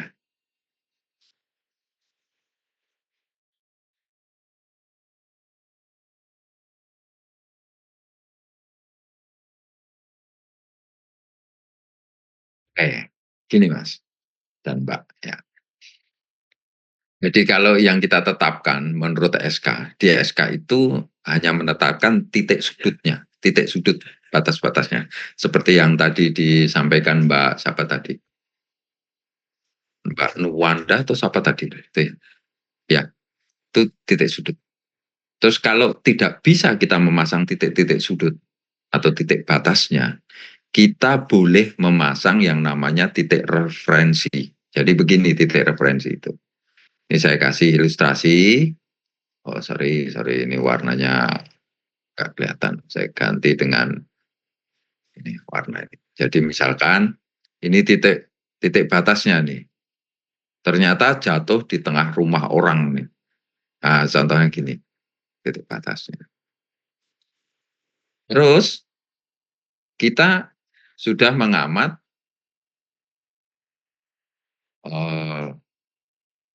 titik di sini dan di sini misalkan. Ya, setelah kita stake out ternyata jatuhnya di sana gitu. Kita bisa mengganti titik batas itu menjadi yang namanya titik referensi. Namanya sebutannya menurut aturan itu titik referensi. Bisa aja kita menggunakan salah satu BM ini sebagai titik referensi, atau kita bikin tersendiri titik referensi, boleh salah satu. Ringkasnya bisa menggunakan salah satu dari BM yang kita amat. Tapi di titik referensi ini nanti kita harus menulis ya, di dalam titik batasnya ditulis yang pertama adalah ini itu jaraknya berapa? Jarak dan azimutnya ke arah titik batas. Jadi kita harus tulis itu di titik batas, di titik referensi itu azimut berapa, jarak berapa itu letak dari titik batas. Sampai di sini paham? Iya, Pak. Oke. Ada pertanyaan?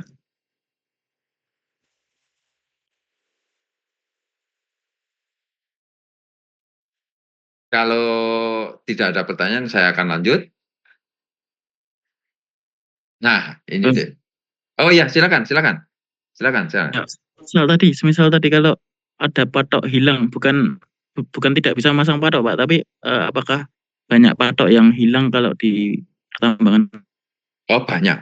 Nah, nanti saya akan sebutkan apa itu. Kalau patok hilang seperti apa ya? Nanti diingatkan, tapi tidak sekarang dulu. Nanti di bab penetapan batas, ya. Nah, seperti ini, Mas. Tanda batas wilayah WP itu secara fisik, ya.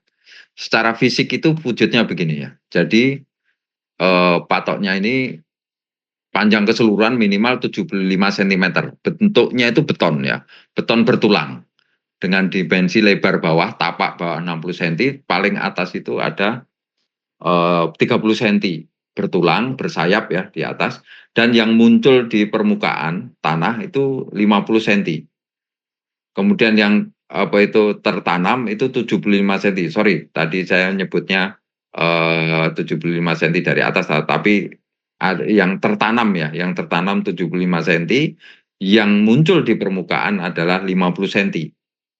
Dimensi ini tidak boleh dilanggar ya, termasuk ya tulangan di bawahnya itu minimal ada sengkangnya atau ininya itu pakai besi 8 mili. Ininya tulang utamanya pakai besi 12 mili ya. dengan konfigurasi 4 ya, 4 batang ya. Itu minimal dan dicor. Ini seperti itu. Sehingga kenampakannya seperti yang di apa itu seperti ini ya, muncul di kanan itu di tengah ini ya, yang ini ya. Itu seperti ini. Ya. Ini ketentuan yang harus diikuti ya. Ini apa itu ketentuan ini harus diikuti. Kemudian sebentar. Di bagian ininya ada apa ya namanya ya? Ini di sini itu apa ya? Namanya titik namanya ya. Titik namanya itu harus kayak digrafir dari logam yang anti karat. Biasanya itu pakai tembaga ya, tembaga atau kuningan, yang ditulis seperti ini. Ya. Jadi nama PT apa? Terus titik nomor berapa? Nomornya mengikuti SK. Ya, titik SK-nya. Nah, kemudian kode wilayahnya ini bisa dibaca di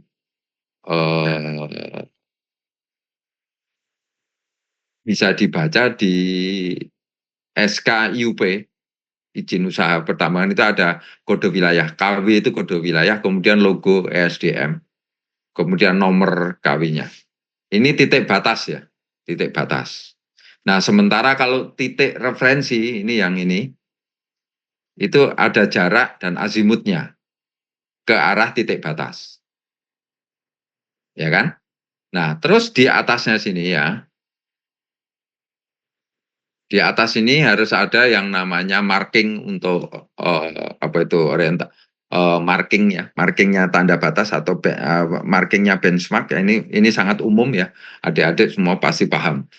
Tetapi harus dikasih tanda ini anak panah ini, anak panah ini ujung panahnya berbeda ya, ujung panahnya ini berbeda ya, berbeda ya. Ujung panah pertama yang segitiganya itu bentuknya segitiga tertutup, itu artinya adalah arah ke tanda batas selanjutnya yang di sana. Sedangkan yang satunya yang anak panahnya itu wujudnya kayak apa itu hanya garis, itu arah tanda batas ke sebelumnya. Jadi sebelumnya di sini ada batas.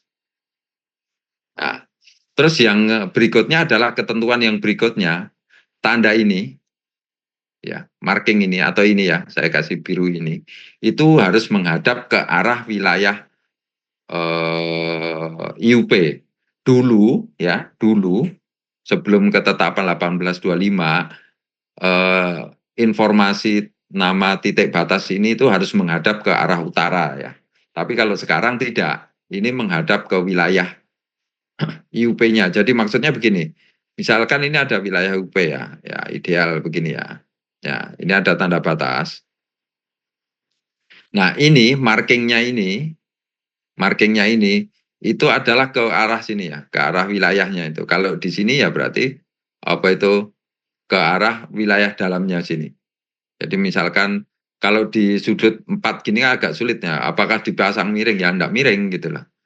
Tapi kalau misalkan seperti ini ya, seperti ini, di wilayah sini itu menghadapnya ke sana ya, ke arah dalam wilayah UP. Kalau dulu semuanya harus ke arah utara. Kalau sekarang tidak, dia menghadap wilayah UP-nya. Jadi supaya orang tahu, oh sebelah sini UP-nya, sebaliknya itu bukan wilayah UP yang dimaksud. Nah itu tata cara identitas seperti itu. Nah, ini tolong dicatat sekarang, tolong dicatat. Nah, nanti akan saya tanyakan. Tolong dicatat. Ini tugas dari saya. Tugas dari saya ya. Ini tugas apa itu perorangan ya. Perorangan nanti dikirim ke email saya. Jadi tugasnya begini. Tugasnya begini. Ini tanda batas kan? Betul ya? Paham ya? Yang di dimensi-dimensi ini itu adalah tanda batas. Informasi ini adalah tanda batas. Ya kan? Nah, saya minta tugas dari saya adalah bagaimana dengan tanda batas tanda batas perapatan yang tadi per 500 atau per 100 meter. Itu seperti apa wujudnya? Ya. Jadi tolong dijelaskan. Wujud tanda batas perapatan. Ya. Terus disebutkan sumbernya itu dari mana? Jawaban kalian itu bersumber dari mana? Cukup jelas? Adik-adik sekalian cukup jelas tugas dari saya? Jelas, Pak. Oke. Nah, nanti emailnya nanti akan ada di slide sebelumnya saya tadi. Pasang primaksa lah. Yang ini dipasang primaksa lah. Oke. Aku ngibur yang ini soalnya. Ya kah, Mas Riko? Ya.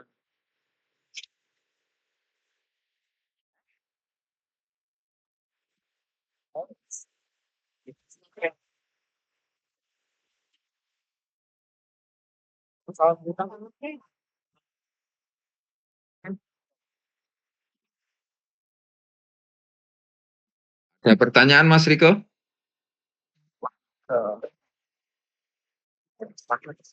Segini nggak? Atau kurang lebih 5 cm.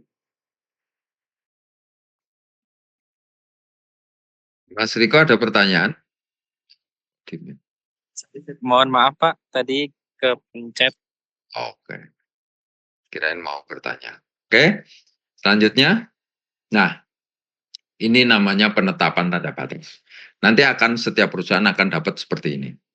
Ya, dari kementerian, keputusan Menteri Energi Sumber Daya Mineral, wujudnya seperti itu.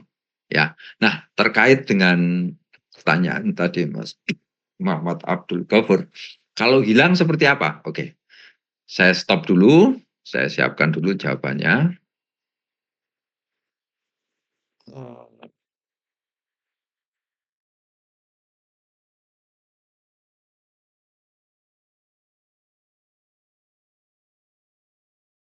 Oke, jawabannya ini, Mas. Jawabannya bisa dibaca dalam setiap dokumen. Bisa dilihat? Bisa dilihat? Bisa. Nah, jawabannya huruf B itu, Mas. Melakukan pemasangan kembali terhadap tanda batas yang rusak, tercabut, atau hilang.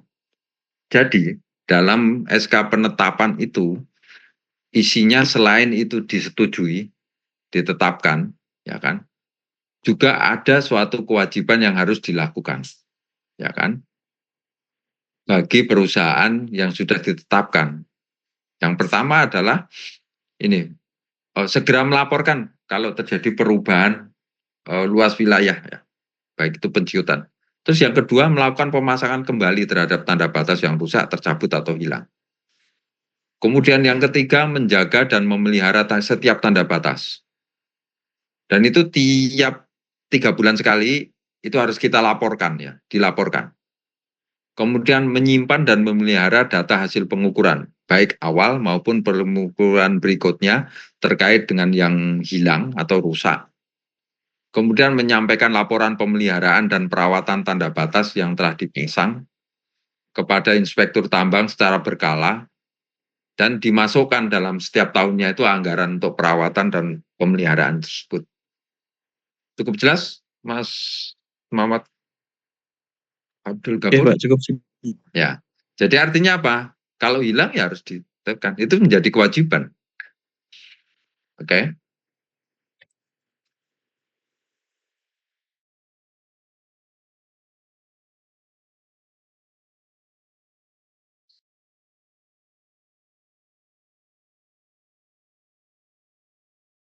Mungkin itu yang bisa saya sampaikan kali ini. Ternyata udah cukup waktunya. Tadi cukup ininya apa itu jelas tugas yang saya berikan. Ada pertanyaan?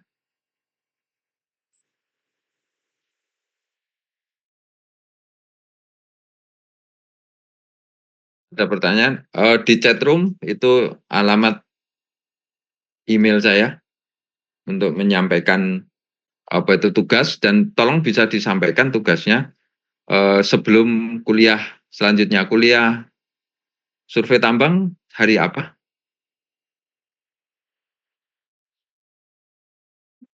Halo? Halo, halo, halo? Hari Selasa, Pak, jam 9.50. Oke, jadi tugasnya disampaikan sebelum survei ya. Jadi saya akan menutup apa itu menerima tugas jam 12 malam hari Senin ya. Jadi kalau ada yang mengirim lebih dari jam 12 malam WIB, akan saya reject ininya ya, tugasnya ya. Jadi saya hanya akan menerima yang waktunya sebelum jam 12 malam. Jadi sebelum kuliah hari Selasa ya. Mungkin sebelum saya tutup, ada pertanyaan yang terkait materi hari ini?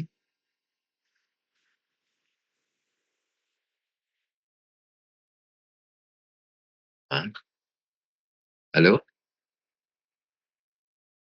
Adik-adik sekalian? Kalau dari saya sudah cukup jelas, Pak. Jelas ya. Yang lainnya? Cukup, Pak. Cukup. Oke, mungkin hari ini saya kiri sekian dulu ya. Saya mohon maaf ya kalau ada yang nggak berkenan ya dalam interaksi kita. Mudah-mudahan berikutnya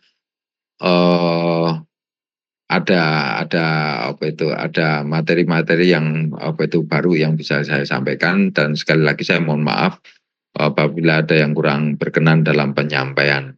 Terima kasih. Dan saya tutup dengan Assalamualaikum warahmatullahi wabarakatuh. Saya langsung leave ya adik-adik. Terima kasih, Pak. Ya.